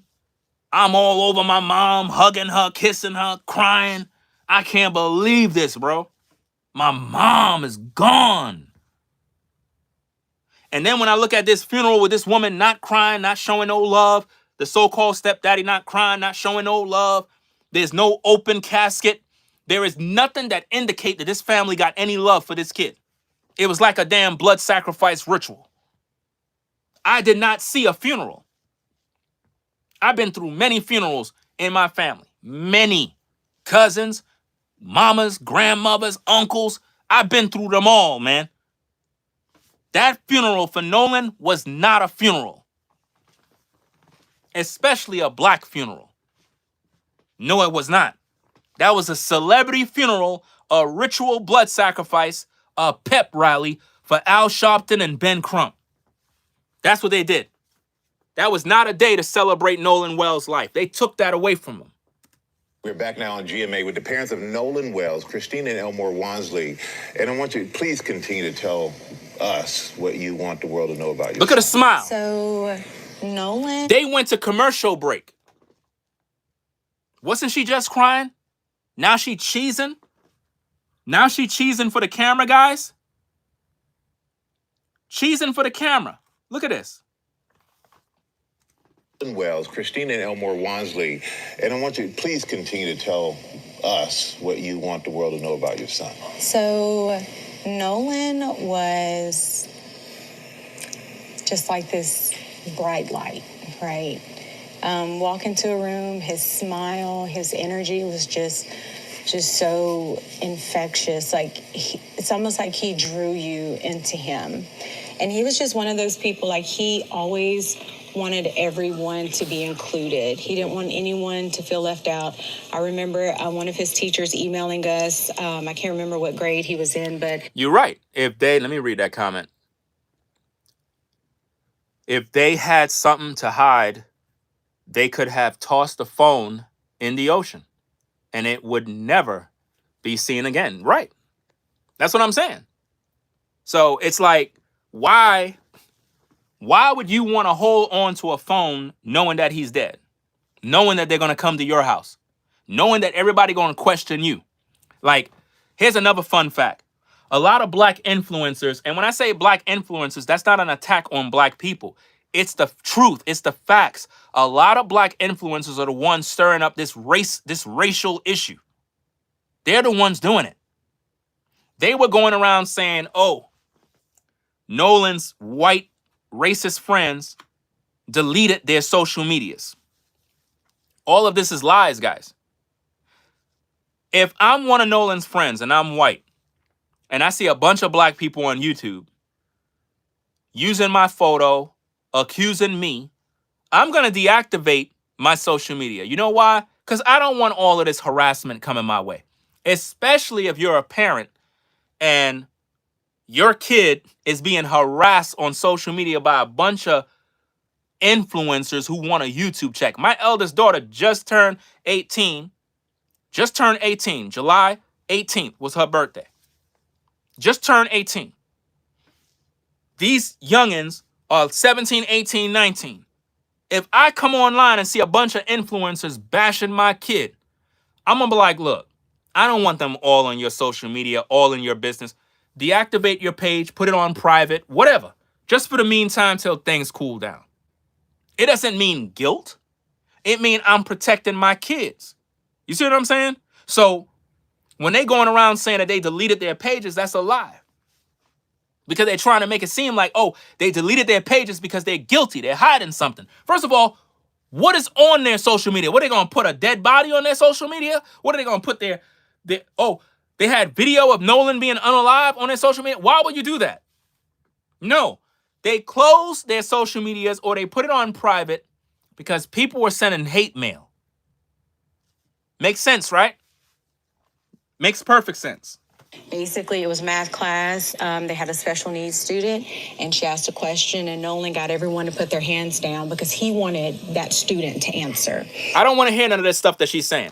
She's trying to paint Nolan as this great kid, this good kid that wanted to look out for everybody. I don't want to hear all of that. She's just saying that to make him look like a good kid. We don't know how Nolan really was. We don't know if he was a good kid or a bad kid. We don't know, guys.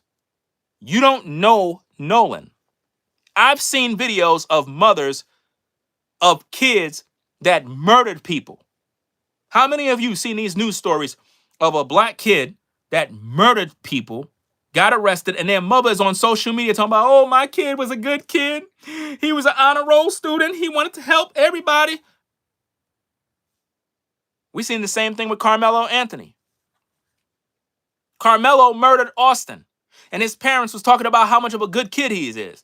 And you had black influencers talking about he was a good kid, very smart. No, he wasn't. He wasn't. You stab somebody in the heart, you're not smart. Think about this.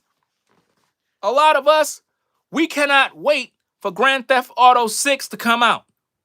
We're going to be at the store to purchase Grand Theft Auto 6 while Carmelo Anthony is in prison doing time. Somebody should have told Carmelo when he pulled out that knife, bro, don't. GTA 6 is coming out. You don't want to do that. So he's going to miss out on one of the greatest times. Those of you that are gamers, I'm pretty sure you're all waiting for GTA 6. At least I am, right? Let's get back to the content. And so the student answers the question, and she was like, Christine, the classroom, Nolan went crazy, and everyone else started going crazy, just celebrating that child, making them feel included. And that was the person he was. Like, he loved everyone. That is making him look like an angel so that you could feel sorry for her. And I'm not saying that you can't feel sorry for people. I'm not saying that you don't have no sympathy for people or anything like that. What I'm saying is this is all theatrics of social media. It's how mental programming works. If they can make you feel that Nolan was this angel, this great kid, looked out for people, stood up for people, then you'll see him as a victim now, because it's like, why would anybody want to kill a kid like that loved people, that helped people? Why would they do this to such a good kid? You see that? That's called rage bait, man. Learn how it works. And I always told Nolan, like, you have to be careful when you have such a big heart like that. I love that God blessed you with that, but you have to be careful with that. Why would you tell your loving kid to be careful with his loving heart of helping people and being kind to people? You're trying to limit his love for people. You're trying to regulate how he treat people. Why would she say that? Do you see what she's doing, guys? Listen to it again. Let me rewind it all the way. You got to listen, guys.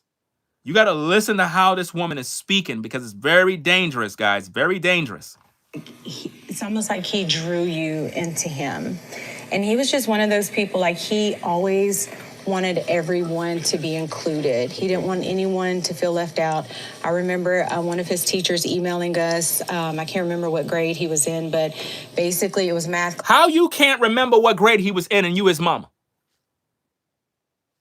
A mother remembers everything about her son. You go find me any woman that is a mother. A mother. Shout out to all the mothers. A mother remembers every detail about her kids. From when they were born till today. A mother could remember your whole life. A real mother. Especially if she was active in your school. The type of mother who always go up to the school. She remembers everything. She don't even know what grade he was in. I'm not buying that, man. I'm not buying that. Especially being a woman. A woman can remember the first boyfriend she had, what he had on. Did he have holes in his socks? What kind of shirt he had on? The time of day they met. A woman can remember every detail, bro. But she don't remember what grade he was in. To feel left out. I remember one of his teachers emailing us. I can't remember what grade he was in, but basically it was math class. They had a special needs student, and she asked a question, and Nolan got everyone to put... Notice, catch that. Nolan, in her words, was defending a special needs student. What is that trying to do to you? She's trying to establish in you that Nolan was such a good kid that this special needs student, I guess the special needs students wasn't being heard. Maybe people were laughing, but Nolan stood up for them.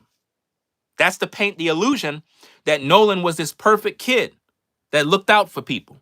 So you could feel sorry for him. Hands down, because he wanted that student to answer. And so the student answers the question, and she was like, Christine, the classroom, Nolan went crazy, and everyone else started going crazy, just celebrating that child, making them feel included. And that was the person he was. Like, he loved everyone. And I always told Nolan, if he loved everyone, why would the mother say this? like, you have to be careful when you have such a big heart like that. I love that God blessed you with that, but you have to be careful with that. Meaning, don't love everyone. Be a racist. Are you getting it? Are you seeing it? She just gave us an example of Nolan, right? Doing good deeds, but then said, you got to be careful with how you love, because, not everybody's going to treat you the same way. Listen. because, that it's not always returned, that type of love, but he was just. It's not always returned. Guys, when you are a human being who show love, respect, when you do these things, it is not because you're waiting for the other person to return the same thing. I would love for people to reciprocate the same energy. But at the end of the day, guys, I'm not treating you good because I'm expecting something from you. I'm going to treat you good and kind because that's just who I am. So whether you do the same back, it doesn't matter. I'm going to treat you with respect. Now, I'm not going to be a punching bag, meaning if I treat you kind and you treat me like garbage, then I just won't have nothing to do with you. I learned my lesson, but I'm going to always treat everybody kind and with respect. She's telling her son to be careful how you treat people. That's limiting him. And if all his friends are white, what is she saying? Don't show no respect or love towards white people. That's what she's saying to him. Listen to it, guys, because that's some racist stuff she just finished saying. But are people picking up on it? Picture a white woman telling her son, who's white, and all his friends are black, and she's telling her son that. Y'all would be pissed. Y'all would be pissed. You have to be careful when you have such a big heart like that. I love that God blessed you with that, but you have to be careful with that because, that it's not always returned, that type of love, but he was just genuinely a good person. Like I always say, all the best parts of me are with him. Did y'all get that? Did y'all get what just happened? Could somebody put it in the live chat? Are y'all paying attention? Let me play it again. Play it again, right? Okay, I'll play it again. I'll play it again. That it's not always returned, that type of love, but he was just genuinely a good person. Like I always say, all the best parts of me are with him. You got anything? Did you get it? Nobody? All right, let me explain it. She just said, all the best parts of me is in you.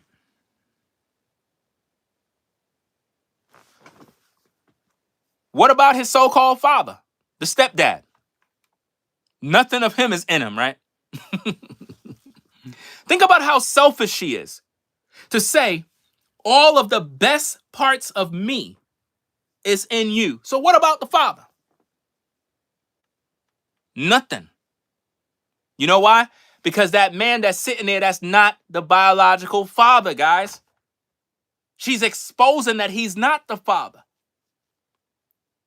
So she's saying and claiming the best parts of her is in Nolan. Well, if that guy was the father, that would be disrespectful to say on air. You would say the best parts of you and your father, me and your father, is in Nolan. She took all the credit. Man. Else you want to add? It's just, he's going to be really missed. I know a lot of his teammates, they all look to him as a leader. He's more like a silent leader. Not real big on words, more on action, which is kind of like I was. I really wasn't real big on talking. I really wanted to show you and you follow me, and people follow him. And it just gravitated. He put in the work, he worked hard, and he knew. Guys, this woman is not an African-American woman. I keep telling you guys this, and y'all keep getting mad with me, right? Let me see if I can do this. Clip. Zoom. Zoom.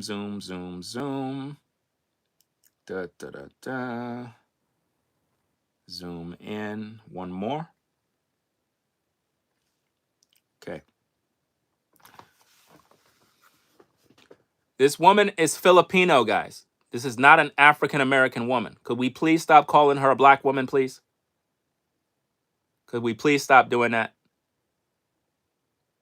Nolan is also Filipino. Do you understand? And please don't tell me that her father is black. I already did the research. Her father is Samoan or Filipino as well. I'm leaning more towards Samoan. His mother is Filipino. And his mother's father is a white man. So when we're talking about lineage, y'all need to know the facts. What does race have to do with it? It has everything to do with it because the media is painting this woman as a black woman. They're calling her a black woman and she's Filipino. I have not heard not one news company say Filipino mother who lost her Filipino son. They're calling everybody black. And you don't have a problem with it? I do. I have a problem.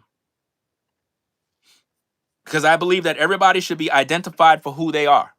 Not acting like something they're not, because it can mislead viewers. A lot of black people who are supporting Nolan Wells' mom is doing it because they think that she's a black woman. If they knew she was Filipino, they would not be supporting her, guys. They would not. I'm telling you straight. They would not. Watch this. And again, this is not no attacks on the Filipino people. Like I said, to each his own. At the same time, I got to say what I got to say. When have the Filipino people, Filipino community come out in record numbers to support African Americans during a specific cause? When? I'll wait. Anybody? Never. Okay. In the case of Nolan Wells, did the Filipino community come out in support of Nolan Wells? No. No. You would think Filipinos would come out to support him.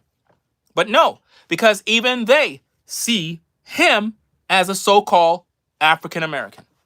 Because that's what the media paint. Because trust and believe, if this family came out as Filipino, the Filipino community would come out in record numbers supporting their people. Why? Because it's traditional to do that. Everybody want to support their people. Everybody will go and band together when they realize their people is going through something. It's just something you do. You see? But this family was painted as African American. And because of that, when you see this guy, you automatically think this guy is his father. So it's like, oh, he's black. Not realizing that that's the stepdad. He was focused on what he wanted, and he wanted to make life better for, his family. He wanted to have his own family. He said that Nolan wanted to make life better for his family. That's a lie. The mother already had a great job making a lot of money. I don't know what the father do, but I'm assuming he's doing something that's earning money. But the mother is most likely getting paid 6 figures. So between her and the husband, they probably bringing in probably 200 grand a year. You understand? So when he says Nolan wanted to make his family better, they were already doing good, fam. They were living in a community that is most likely a white community. So they weren't in the ghetto. Nolan did not live in the ghetto. And there's nothing wrong if you live in the ghetto. I grew up in the projects. I grew up in the ghetto, in the hood. And I decided one day that I want to do better. And I decided to save, get my credit right, do what I got to do, struggle, because I got tired of being in the same environment. And I wanted to do something better for my kids. That's what a parent's supposed to want to do. Because when you're black and you live in a black community, especially in the hood, it's like you never leave. So you got to strap up your boots and actually say, look, I got to do something. I got to do something. You know, it's now or never. That's what it was for me. And it's still a struggle. I'm not rich. People think I'm rich. I don't get views like that, guys. I don't. I wish I was getting hundreds of thousand views on my videos. That way I can earn some bread. I don't get money like that on these YouTube streets. Like the way people think. People think I'm rich. I'm not. I just made some good decisions. Got my credit right. My credit is at the max. It can't go no higher. It's at the max. And I'm proud of that. You know why? Because I worked hard, man. I worked hard to do what I had to do, man. And the way I see it, for me, it always been my girls that been my motivation. I had to do this for my girls. It's now or never. So every parent supposed to be going hard in the paint for their kids. That is what's supposed to be your motivation. So when I look at this family, they were already good. They were already living in a nice community. Nolan was in a good community, guys, with good friends. Think about this, guys. Good community, good kids. Family-orientated families. Nolan was around that. So for her to make the race card, she's only doing that because she have a black husband. If she didn't have a black husband, she wouldn't be able to pull this off. It's because of that black husband. That is how she's able to pull off the race card. And I can guarantee you, and I'm not saying that if you're Filipino, that this is what you do. I'm not speaking on behalf of the entire Filipino community, so don't misconstrue what I'm saying. In context of this woman, I can guarantee you that this woman hanged around a lot of white people, wanted to have a lot of white friends, and because her son died, she couldn't accept his death as an accidental drowning or whatever. And now she decided to make the race card optional. Where under normal circumstances, she probably loved hanging around white people. Loved it. Inviting them over, going to white parties, all of that type of stuff. And loved the fact that her kids hanged around white people. Because in her mind, she felt they're safer. See, y'all don't know all the details. It be like that. Sometimes you got black people that move into a predominantly black community, and these black folks are racist. I've seen this, guys. I've seen this out in North Carolina. Black people that are racist against blacks.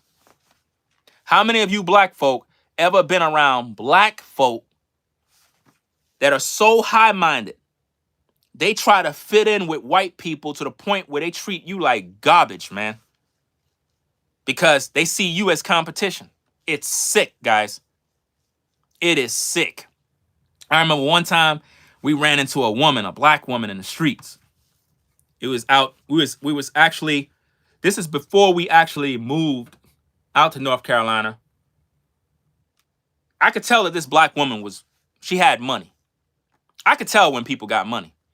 Just by the way she moving, the area we was at in Charlotte, we was visiting, I could tell this woman had money. And we were talking about, yeah, we want to move down and so and so and so. And she was like, well, don't move down that way. Don't move down that way. And we're looking at her like, what's down that way? She was like, you know, those people. If you're going to move down here and get a house, and because she could tell by the way we look and the way we carry ourselves that we are purpose-driven people. Not saying that we looking down on anybody, because like I said, we were just visiting. We were still in the projects. We just didn't move yet. But she was looking at us as if though we're like her kind of people, if that makes sense. So she was like, you want to move down this way. We was like, what's down there? She was like, oh, the decent people. That's what she said. The decent people. Now, I'm not trying to judge that person as if though they're fully racist. So maybe I shouldn't say, well, I'm not calling her a racist. I didn't call her a racist. I was calling certain people racist that I've interacted with. But that woman exhibited the mindset of a person who looks at people that are in the hood and the ghetto as if those are the people you don't want to be around. You get it? Looking down on them. But you want to be around these people over here. And in my experience, the people that she say is over here, those are the bad people. Those are the ones that I ran into that are racist. And I'm not just talking about white folk. I'm talking about black people too, who treat you like garbage because they see you as a threat. They think they're so better than you. They think they're so good, they don't even look at you. They don't even say hi to you. I've witnessed this, man. They treat you worse. One time, we went to Walmart, no cap, and we were talking to a black woman. She's originally from New York, and she'd been in North Carolina for probably 12 years. And she said she always heard that white people are racist in North Carolina until she met black people in North Carolina. I was like, tell me more. She started explaining. She said, not all, but she said there's some class of black folk that live in North Carolina that are racist towards their own people, man. Meaning these are the ones that live in the white communities and they look down on black people who live in predominantly black communities. So let's say you live in a black community in North Carolina, in the hood, wherever. Black folk that are living in these upper class, nice communities, when they come down to your areas to shop, she said they treat you like trash. They look down on you. And she said she experienced this and she was disgusted. Disgusted. She would have thought that they would want to teach her or inspire her to do better. But no. She said they look down on her. They tell her that it's like they try to hold you back, man. I was like, wow. Until I experienced it myself. And I was like, wow, it's real. It really is true. So even though there might be racist white people in North Carolina, there's racist black people too. And not all people in North Carolina is racist. Just because you see a white man talking like, well, how you doing down there? I don't understand what's going on. You know, I went down there and my pa was out there in the barn and he been telling me this. Just because he's talking like that doesn't mean he's a part of the Klan. You know what I mean? That's just some of the accents that's out here. Like some people have some strong accents out here. And it is what it is. But like I said, I've ran into many people out here. And I'm going to tell you, North Carolina, they have a lot of good people. A lot of good people. There's a lot of people out here that's good people. Family orientated. Does that mean racism don't exist or racists don't exist? It exists. It exists. But at the same time, there's more good people than bad people. And most of the racists, they're old. Old people. Very, very old. And they're set in their ways. You can't change them, guys. You can't change a person if they're set in their ways. But just because there are racists doesn't mean that I'm going to treat people bad. I'm not doing that. He used to say, Dad, I want to do this, I want to do this, I want to do this. I said, well, son, you got to take it one step at a time. Slow down. Let's go. Let's walk this thing out. You know, let's train. Let's sign our deals. Let's make these. So the boy wanted to go to the NFL. He wanted to sign. He wanted to go to college football, all this other stuff. That's the way it looks like what he's telling him. I believe the father used to be in football. I'm not sure if he's an ex-NFL player or whatever, because in some photos, he just looked like he played football. He's make these camps, put the work in, and everything else will work out. Even his baby brother, their bond got even stronger because now. Did you get that? Y'all be missing out, man. Did anybody get that? What he just said? Y'all got to be quick. Let me rewind it. Let me rewind it. Y'all missed it. See? You missed it. Let me get it. Listen to what he said, guys. This is 100% proof that he's the stepdaddy. Listen. Everything else to work out. Even his baby brother, their bond got even stronger because now I have a big brother that's.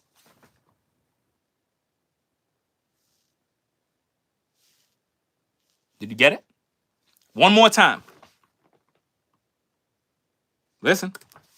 Even his baby brother, their bond got even stronger because now I have a big brother that he's finna do something. So now I want to outdo that. So nobody talks like that.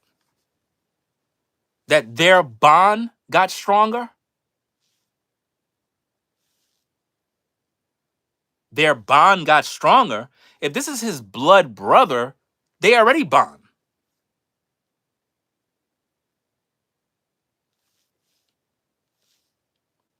If you're blood brothers, your bond is always there. The only way he could say that their bond got stronger is because his biological son bonded with Nolan. That's what he's the stepdaddy, guys. I could bet you guys $1 million. This man is a stepdaddy. If I had $1 million. But I can guarantee you, he's the stepdaddy. his focus and his confidence has got even better. So I was looking forward to both of them having outstanding years. Seasons, It seemed like he inspired in the home and he inspired Absolutely. outside of the home. And Attorney Crump, where do we go from here? What's next? Well, the deleted messages that Christina was going to briefly touch on, we want to get the phone and figure that out. Backtrack on that. When we finally got his phone, me and my sister went through the phone. We went in his Snapchat. He had 2 accounts.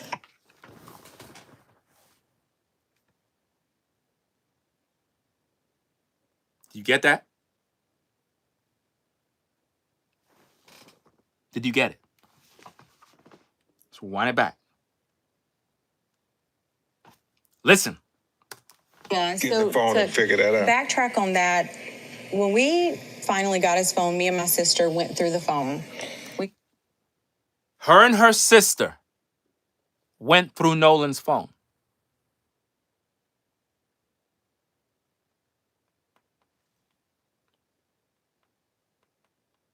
How'd they get into Nolan's phone?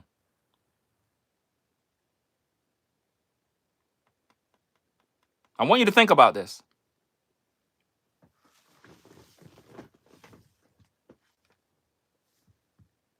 Nolan's supposed to be dead. The body was discovered on the 6th of July. When did they get the phone? Let me see if I can Google it. Before I continue, let me see if I can Google it. Give me a minute, guys. Let me see.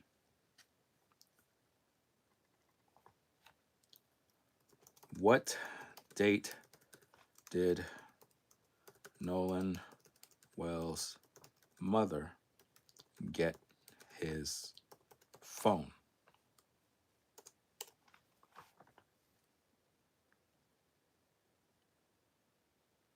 Nolan Wells' mother tracked his phone using Life 360 app and recovered it shortly after his disappearance on Saturday, July 4th, 2026. However, the exact date she retrieved the phone has not been explicitly reported in public timeline. Let's see what else we got. That's what I'm trying to figure out, guys, because it says that she tracked his phone with Life 360 app on July 4th.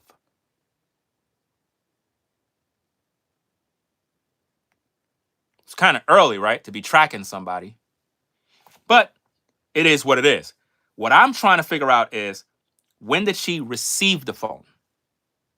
We need the timeline of when she received it, because what I'm trying to figure out is, if you tracked it on the 4th, the body of Nolan didn't come up till the 6th.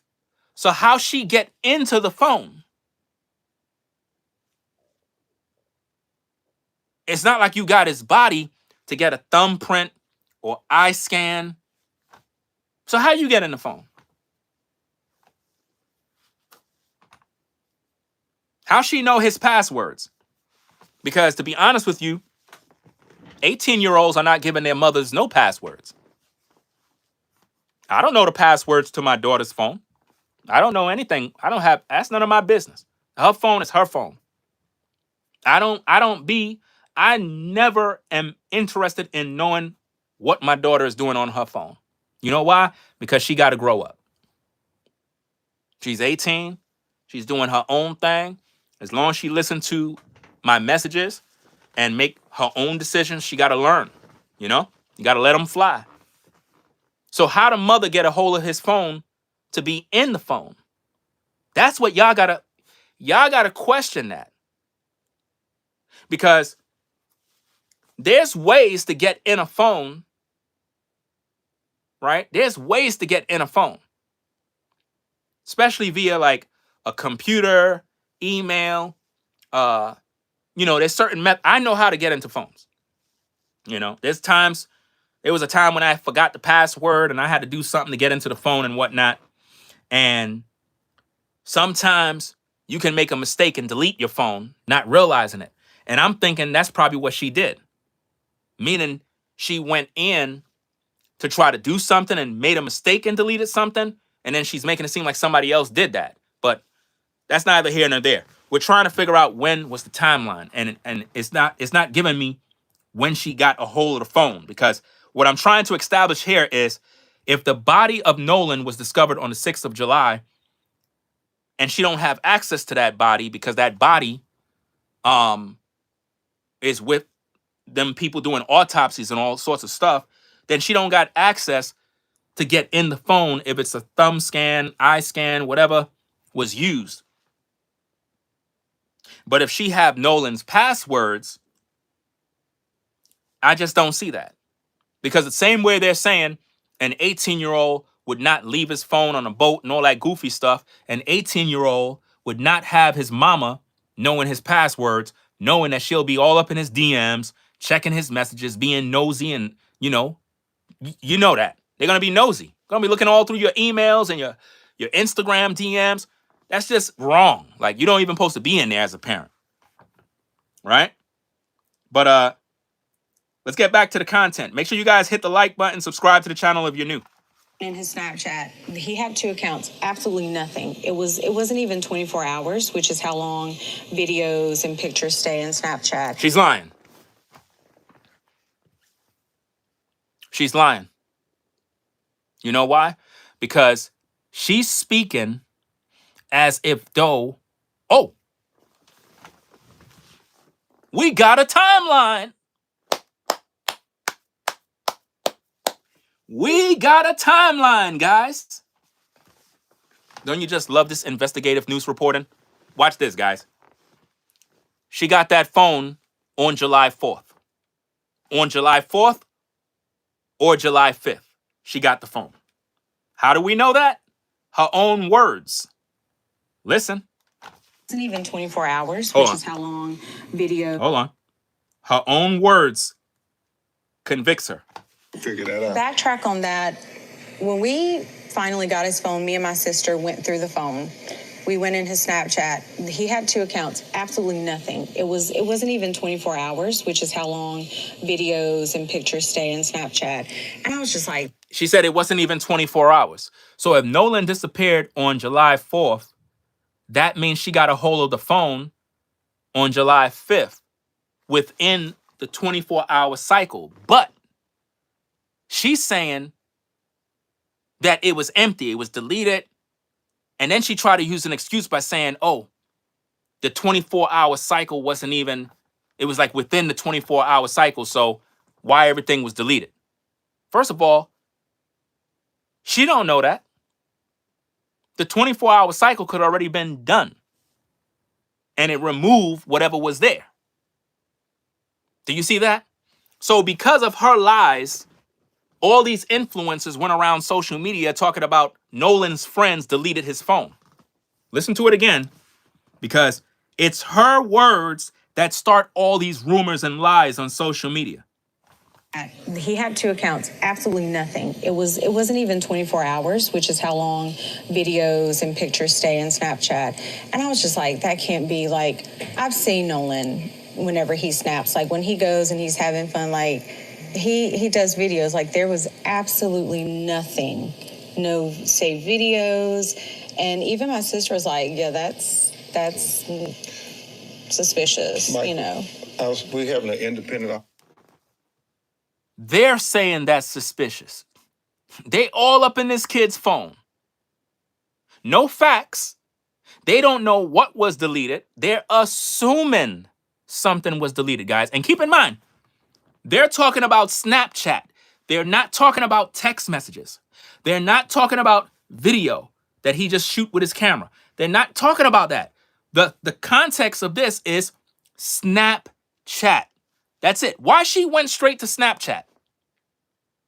Out of everything that's on his phone, why is she focused on Snapchat? Because she know that she could try to paint a narrative that somebody deleted something, but she never explained. Well, she did explain. She's talking about Snapchat. Listen to it again, guys, because I need the YouTube community to be educated. You guys have to be educated on this case. Let's go. It's going to briefly touch on. We want to Yeah, get so the phone and figure that out. Backtrack on that. When we finally got his phone, me and my sister went through the phone.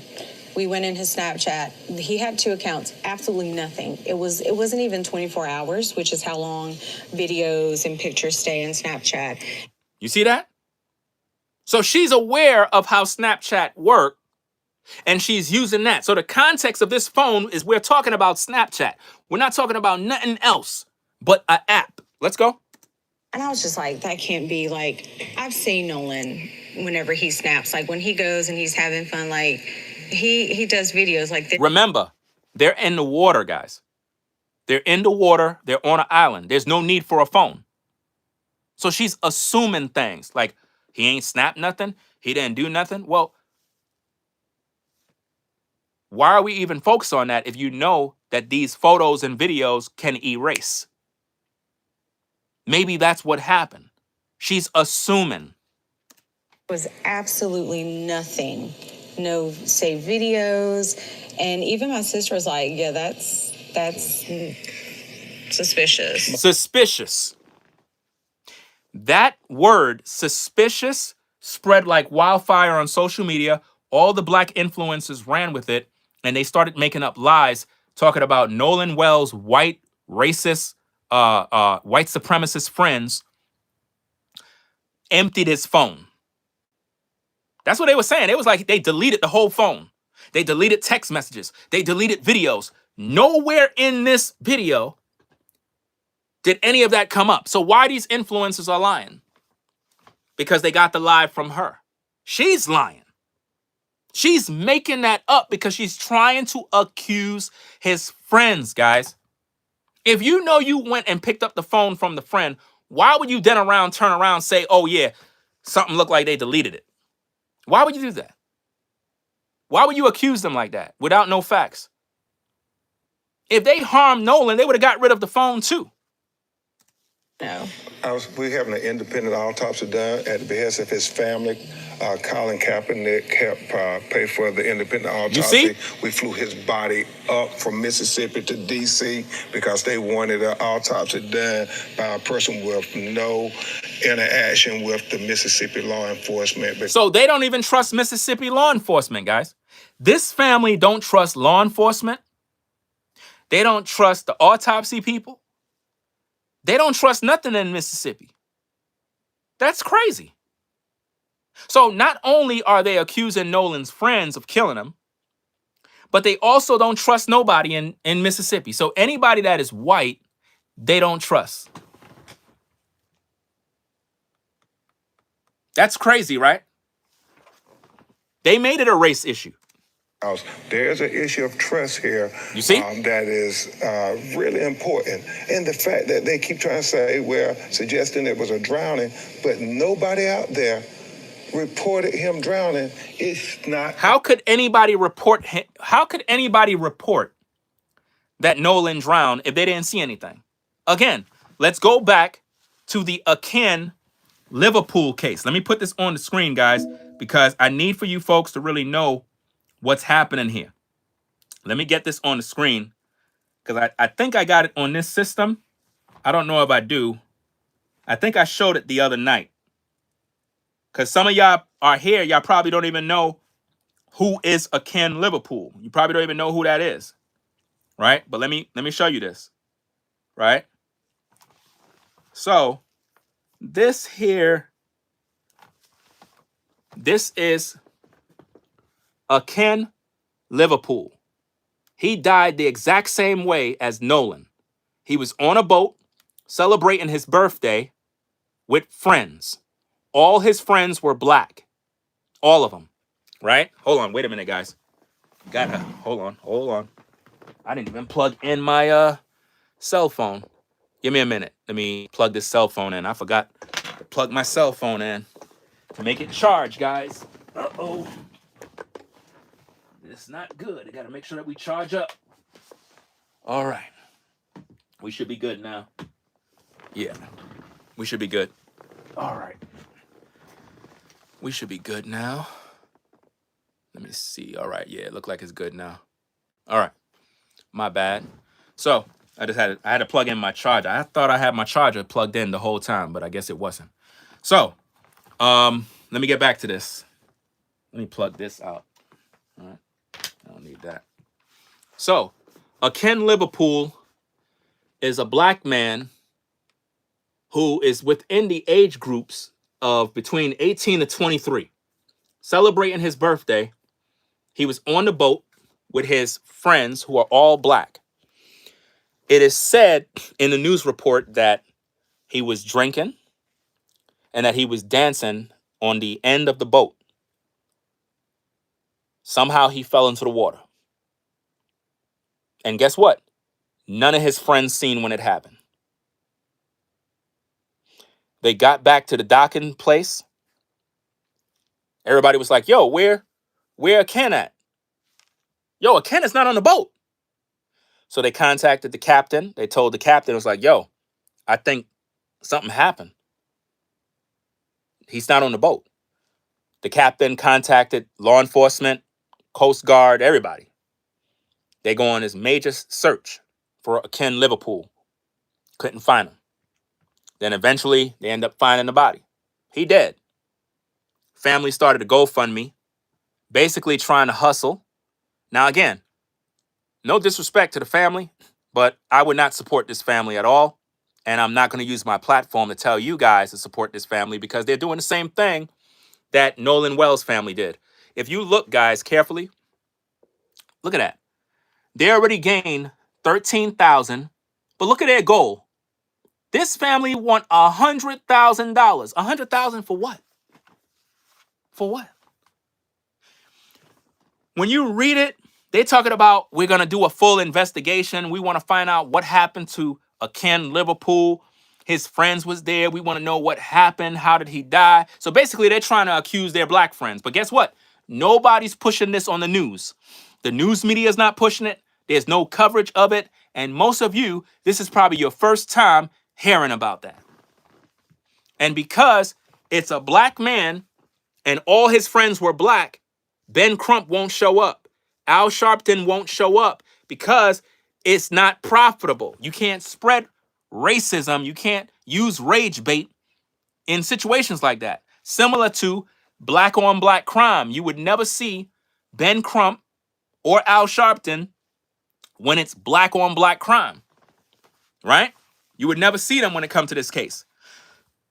So, I wanted you to see that, guys, so I can make another point. Let me see. Let me get this out the way, right? And let's go. Let me see. Oh, let me also show you this.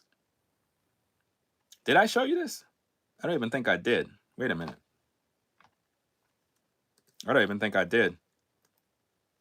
Because I know they upped it to 800,000.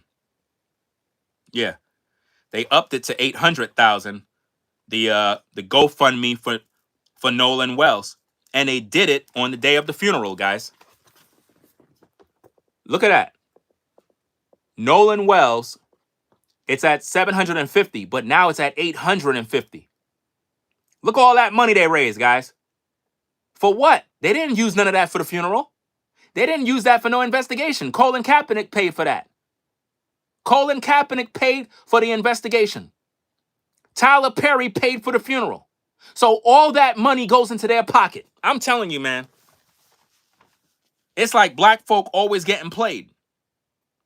And to add proof to what I'm talking about, how black folk are always getting played, here's this receipt. When they originally started their GoFundMe, their goal was only 11,000. You see that? Look at that. Matter of fact, you can't even say it was 11,000. It's 11,975 to the goal. Meaning, that's how much more is needed to reach the goal. So basically, it appears as if though their goal could have been 20,000. You get what I'm saying? Their goal could have been 20,000 and they only raised a certain amount of thousand. So based on this evidence, when Nolan Wells' family made their GoFundMe, they made it on July 6th when the body was recovered. And they had a GoFundMe of 20,000 is what they initially wanted to bury him. Now look at it. 800,000, guys. It's a money grab.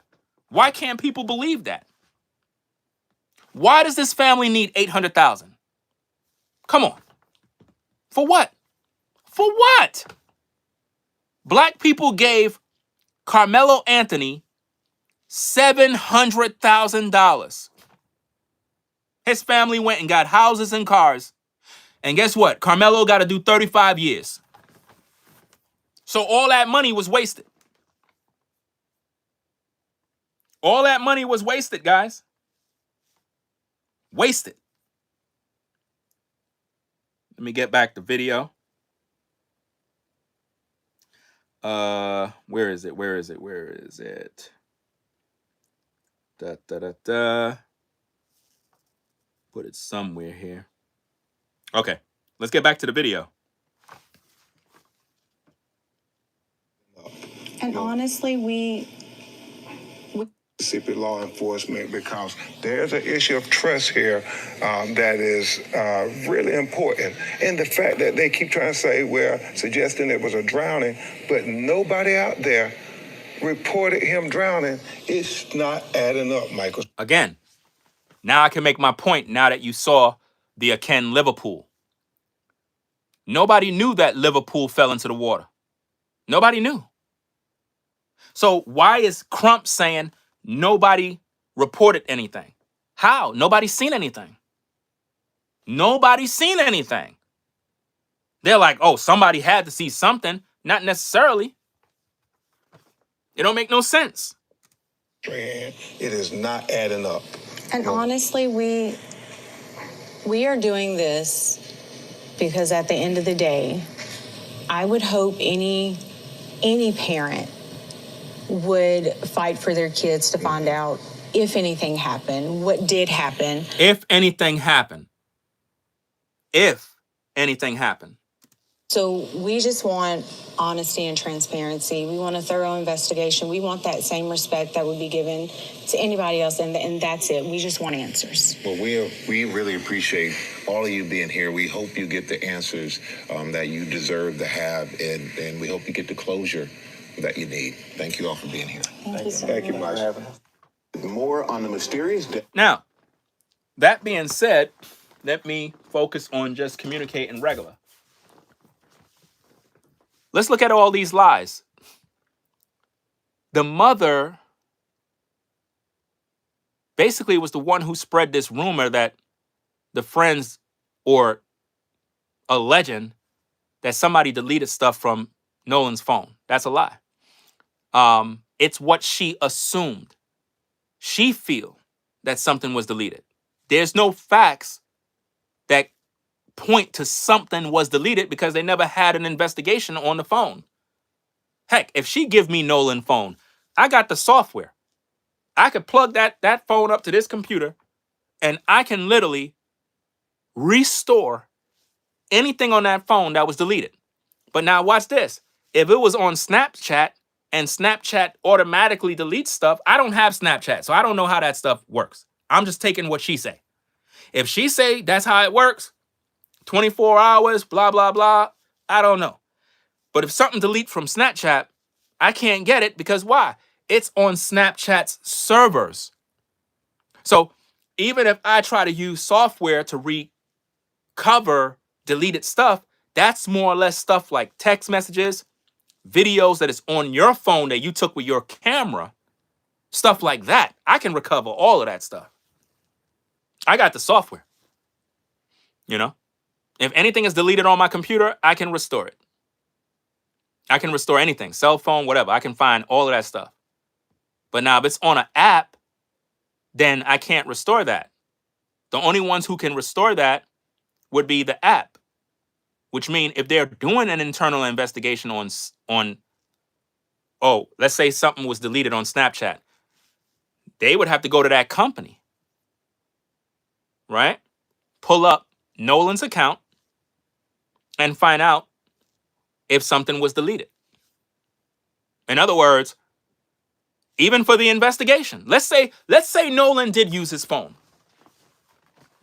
Let's say he had his phone during that entire 4th of July and he was catching fireworks and this and that with the phone. Let's just say he did. If they really want to do the work, they can go right down to the headquarters of that app, get a hold of his account, and if there's any sort of snaps that get deleted, that company can pull it up. How do you know they can pull it up? Because if the FBI is involved and there was a major murder, let's say if something was involved with the president, let's say somebody was plotting and doing evil against the president and they used Snapchat. You're going to tell me the feds won't be able to uncover that info? Of course they'll be able to pull it up. So in the case of Nolan Wells, if that cell phone was used and something was deleted via Snapchat, automatic deletion, it can be pulled up in an investigation. But to claim that his friends deliberately deleted that phone, I don't believe that, fam. That would be stupid. That would be dumb. Why would you do that? Because if they do the investigation and they pull it up, it'll find out if it have anything to do with his death. And logically speaking, what could possibly be on the phone that was deleted that would pin somebody to his murder? What? It makes no sense. It's just designed to distract you from what's going on so that you can blame his friends. Ooh, his friends got his phone. Let's blame them. His friends never contact the mom to say, hey, we got his phone. His friends never said, hey, your son drowned. Well, how would they know? They didn't see anything. How could they know? How could they know he's missing enough to call you to tell you that he's missing? Matter of fact, that would be incriminating. It would be incriminating on the friend's part legally. Watch this, guys. If they contacted the mom to say, oh, Nolan is missing. Nolan is missing. Now watch this, because some of y'all probably like, well, how would that be wrong? Follow me. Look at how the family is accusing these kids as if though they killed their son. I want you to look at this. If they left Nolan, because this is what they're saying, if they left Nolan on some island or whatever, and they come back, and as they're coming back home, they just contact the mom, hey, Nolan is missing. That don't make no sense because you guys just left him. So why would you be contacting the mom to say he's missing? That's why when people say these things on social media, it's dumb. It makes no logical sense. You would be incriminating yourself because it come in like you contacting the mother so early before he's missing to tell her that he's missing. That don't sound good. So now, if he do turn up dead, they're going to have your phone call contacting the mom at the timestamp of X, Y, and Z that early. So now they're going to be questioning you. In terms of, if you guys left him at the island at thus and so time, why would you contact the mom at this time to tell the mom that her son is missing if you guys left him on the island? Obviously, there's some foul play. I know. Thanks. Do you get that? And if he's left on the island, we won't know he drowned. So why would we contact the mom to say he drowned? Why would the friends contact the mom once they left him on some island somewhere or left him with some girl and contact the mom, hey, he drowned? How would they know? They won't know. Nobody knows. You see? So the mom lied about everything, man. The mom lied about everything. She lied about her ethnicity. She didn't tell the people that she's Filipino from the beginning so that the world knows she's Filipino and her son is Filipino. Instead, she hid behind African American because she got a black husband. But that husband is the stepdaddy. So the world believes that Nolan is a black man. Come on now. That's what's so crazy about this. Who was the last boat? Who was the last boat?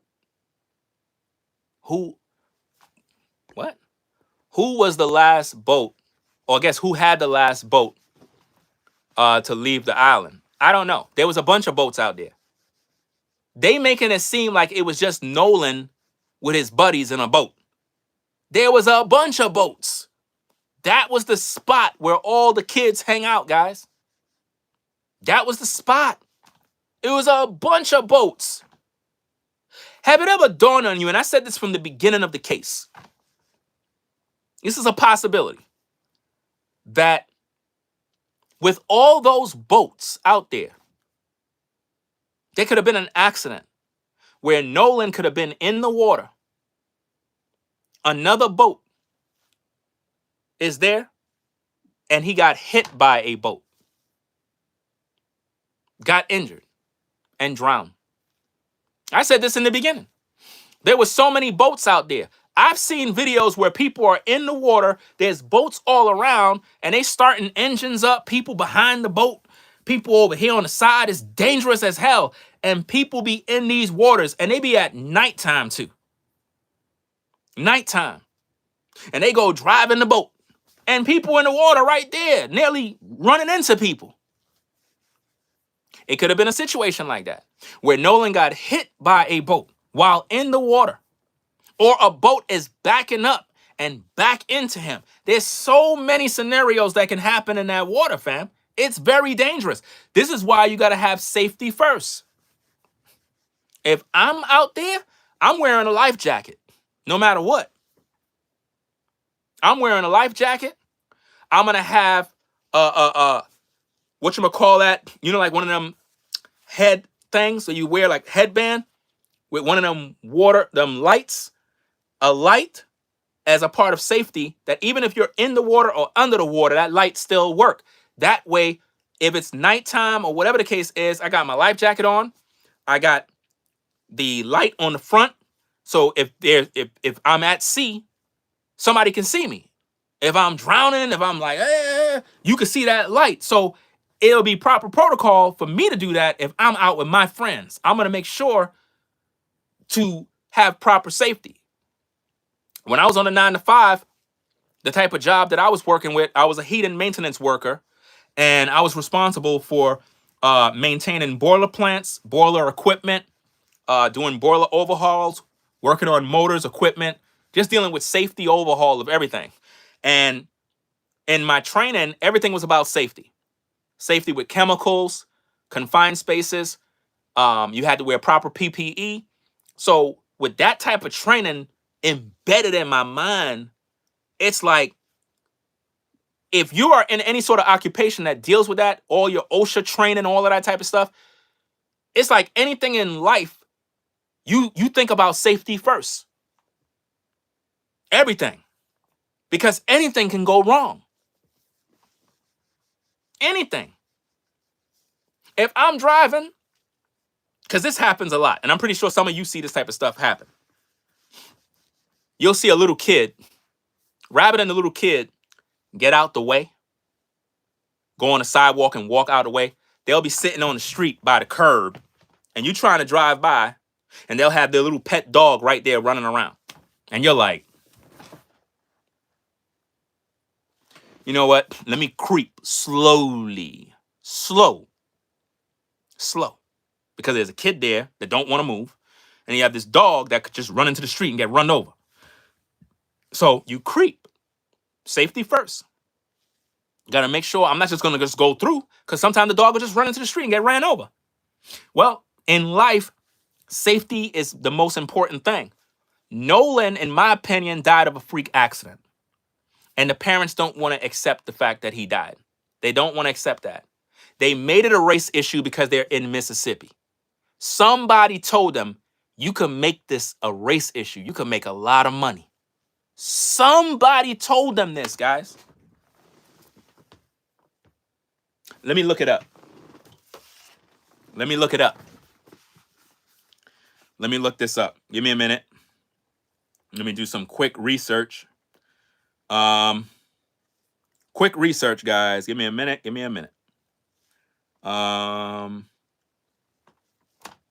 Let's see. What are we looking for? Okay. When did Nolan Wells' family hire Ben Crump?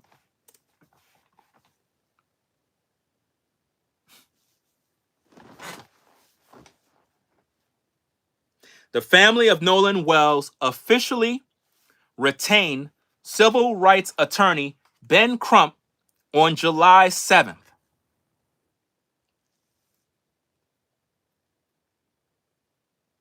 They hired him to seek a transparent and thorough investigation into the 18-year-old's death, whose body was discovered on Horn Island, Mississippi, following a 4th of July trip with his friends. You see that? So because his friends were white, the family hired Ben Crump on the 7th. Nolan's body was discovered on the 6th. On the 6th of July, the family started that GoFundMe. So think about the timeline. Nolan, on the 4th, he go missing. Body turned up on the 6th. Same day that his body comes up from the water, the family starts a GoFundMe looking for money. On the 7th, they get Ben Crump set up. Why? Why? Was somebody's civil rights affected? Talk to me. No. They made it a racial issue because they knew it was done in Mississippi. And they knew they could make a heck of a lot of money off this. They knew it would get national headlines. They knew that the black community in the South everywhere is going to go in. They're going to go along with the program, guys. Mississippi? What? Oh, yeah. They're going to go along with it. And that's exactly what happened, guys. They played the race card at the right time. And look at how it benefited them. They got Tyler Perry to pay for a funeral. Colin Kaepernick to pay for investigation and autopsies. The only reason why those guys jumped on board is because they also hate white people. They also hate white people. Think about it. And they got a bunch of money. And you know Spike Lee most likely gave them a check. So that family is rich. That family got a heck of a lot of money off this case, man. And it's because of these lies. They made it a lie. And they turned white people and black people against one another. Once again, racial tension. It's never going to stop, guys. It's like there's going to always be a new case, and they're going to use it to create racial divide again. Look what they did the other day with the other white kid. Most of y'all probably heard the story of a white kid that tampered with evidence because his black friend drowned. They went swimming somewhere, and I guess one of his black friends drowned, and because the kid panicked, he didn't know what to do. He panicked, and he started discarding evidence, and they pretty much got him for that. But look at what black YouTubers did. They're going around saying that the white kid killed his friend. He never killed his friend. His friend drowned. It was an accident. But where his friend messed up is that he was tampering with evidence, deleting stuff, destroying evidence, trying to make it look like he didn't know or he wasn't there. That was dumb. But they're going around saying that the kid did it. And because the kid is white, these black YouTubers are making it a white-black issue. This is what they do all the time, guys. They try to turn us against one another with these stories. I cover all stories. If a white guy did something dumb and crazy, I'm going to talk about it. If a black person do something dumb, I'm going to talk about it. If there's some injustice, a crime story, I'm going to deal with it. I've done some of the best news reporting on crime stories. The Stephen Twitch boss, I covered that case from the beginning to the end. You know, and until this day, guys, my personal opinion, his wife set him up to kill him so she could get that divorce, to get with a new man, and take all his money. I believe that with all my heart, that his wife got him killed. I did some of the best work on YouTube with Stephen Twitch boss. Rapper Takeoff, who got blood sacrifice by mob ties and Quavo in order for them to get that insurance on the artist, because Rapper Takeoff didn't want to make a certain deal with the devil. He was murdered at the bowling alley. I covered that case. Beautiful work. Shanquella Robinson. We covered that case as well, of the black woman who went out and they basically came back. They came back home while her body out there. That's crazy, right? We covered all the cases. We covered every case, fam. We did videos for Sonia Massey, the black woman who was in her apartment in her house, and the white cop got offended because she said, "I rebuke that in Jesus' name." She never disrespected him. She never threatened his life. He said something that was fear-based, and she said, "I rebuke that," because she had water boiling. And he thought that she's going to throw the water on her. She never said nothing to him that she was threatening him. And he shot her in the face. You know? I didn't make it a race issue. He's just a crooked cop that did dirt. You know? I've covered cases where black cops unalive a black guy. You know? And in those cases, the black cops, they weren't judged. But we do talk about a lot of cases. And in this case with Nolan Wells, one of the reasons, guys, why I don't support the family of Nolan Wells is because they're grifters. They're just after money. And when I look at the case, I don't see no criminal elements. I don't see nobody doing that to this kid. This looked like a freak accident. Just like with the case of Ken Liverpool. That was an accident. He was drinking. He was at the end of the boat. He was dancing. He fell in. He's drunk. He drowned. Accident. What am I going to do? Blame his friends? So when I look at this case with Nolan Wells, there's nothing to fight. There's nothing to investigate other than the fact that this was a freak accident. Can we just accept it? You know? But black people want to push this and make a race issue because his friends were white. And I don't like it. I don't like what they're doing because black people are being very racist on social media right now. Very, very racist. They're saying some disgusting things. And it's like YouTube is rewarding people that do this. I'm like, I don't know, man. But we got a lot more videos to cover. I was supposed to talk about another story tonight, but I wanted to get this one out of the way. And I'll do my other ones later on. and whatnot.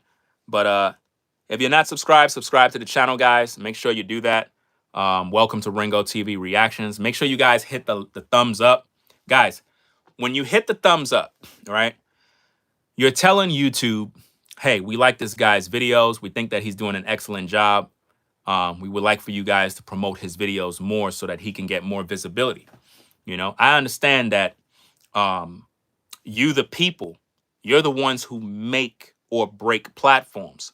So if you feel my work is good, then hey, hit the like button, support the shows, because there's a lot of people on YouTube that they're race hustling, rage baiting, and they getting all the views, man. They're making a heck of a lot of money, man. Heck of a lot of money. These people are pulling in $30,000 checks, $50,000 checks, guys. Y'all think this is just video stuff. These guys, they get hundreds of thousands of views. They're making a lot of money. And the sad part is that they're lying to the viewers, man. Just like when they were doing with Carmelo Anthony. A lot of YouTubers were milking the system, lying for a killer. You know, Austin didn't deserve to die, but, you know, this kid wanted to kill him.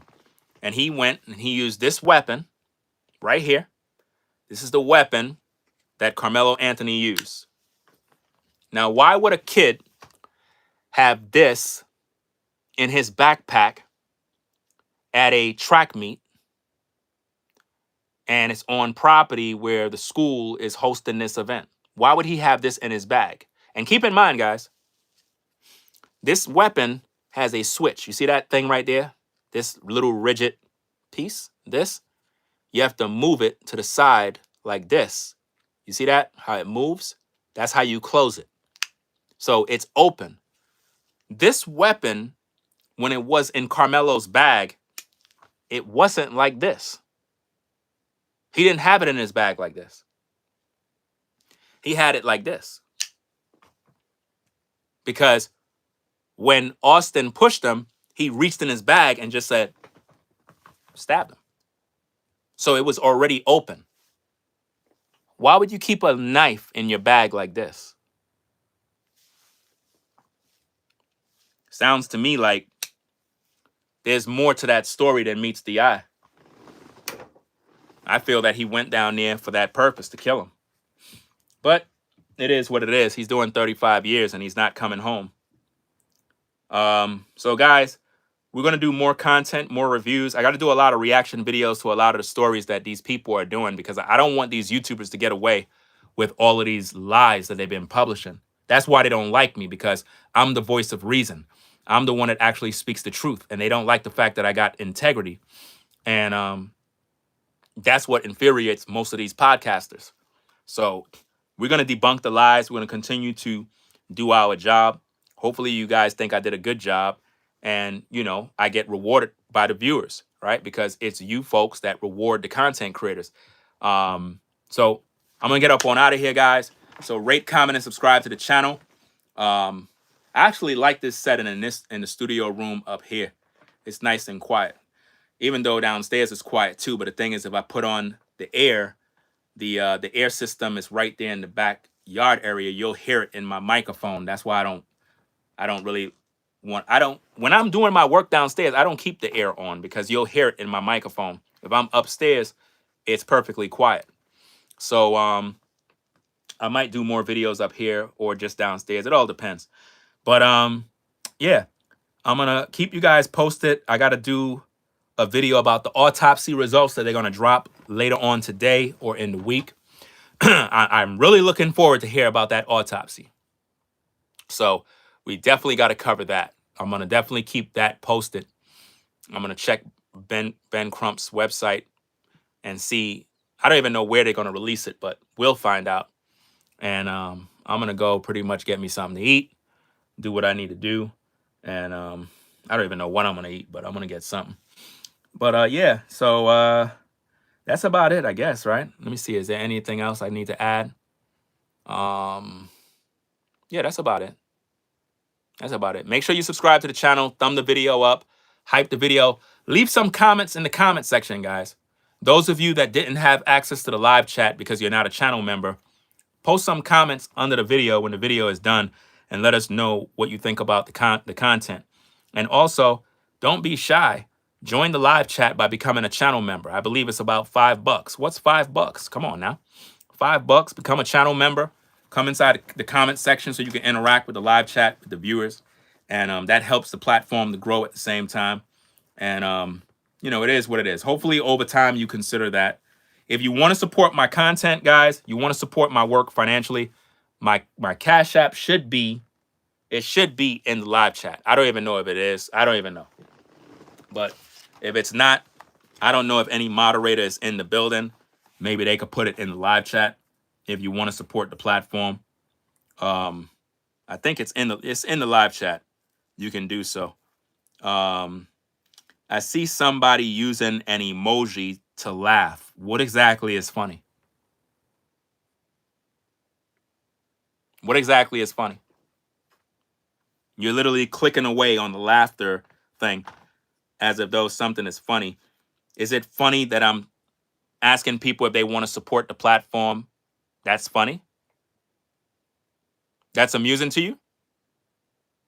Because there will be people that will support me. I know that's not what you want them to do because you pocket watch. I just finished doing a job. I'm a social media influencer. This is how I provide for my family. Maybe that makes you uncomfortable, but this is my work. This is what I do. Just like when you go to the 9 to 5. So to anyone that want to support the platform, that want to support my work, that believe I did a great job, use my Cash App to support the channel. Right? Let me make sure I put this in the live chat. Also, let me do this first. Let me do this. This is going to be funny. Let me do this. Let me do this. Live reactions. Oh, that's gone now.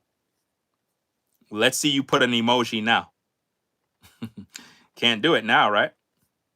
That's right. You can't do it now because I just turned it off. We don't got time for all that foolishness. If you like the content, it's always a good idea to support the content.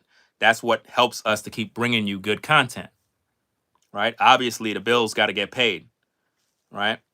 So if you like my work, be sure to support the channel via the Cash App. That's the Cash App there. If you like my content, then feel free to support the platform. I mean, heck, Nolan Wells' family got $800,000 and you guys gave them $800,000 for nothing. That's crazy. That's like the new hustle now when you really think about it. If someone died in your family, you just put up a GoFundMe and try to get rich off their death, which is crazy. You should be mourning the loss of your loved one or at least focusing on how you're going to bury them. There used to be a time when family chip in to bury someone. Now we just start a GoFundMe and try to raise $1 million for a funeral. You be the judge, guys. But hey, I might play some video games, guys. That's what I might do. I might go ahead and just crank on the PS5 and play some video games, man. You see my chair right here. So I might just do that. Play some games and kind of chill out a little bit and whatnot. So rate, comment, and subscribe, guys. I don't know, man. It is what it is. You know, I'm not even on the PSN network, guys. I don't even feel like paying for it because I'm not on. I don't game online. I game privately at home. But I'm going to have to get online so I can probably meet some buddies and actually play some video games together. Get back into that. So y'all do what y'all got to do, fam. I'm going to get up on out of here. I'm going to go play some games. It is what it is, fam.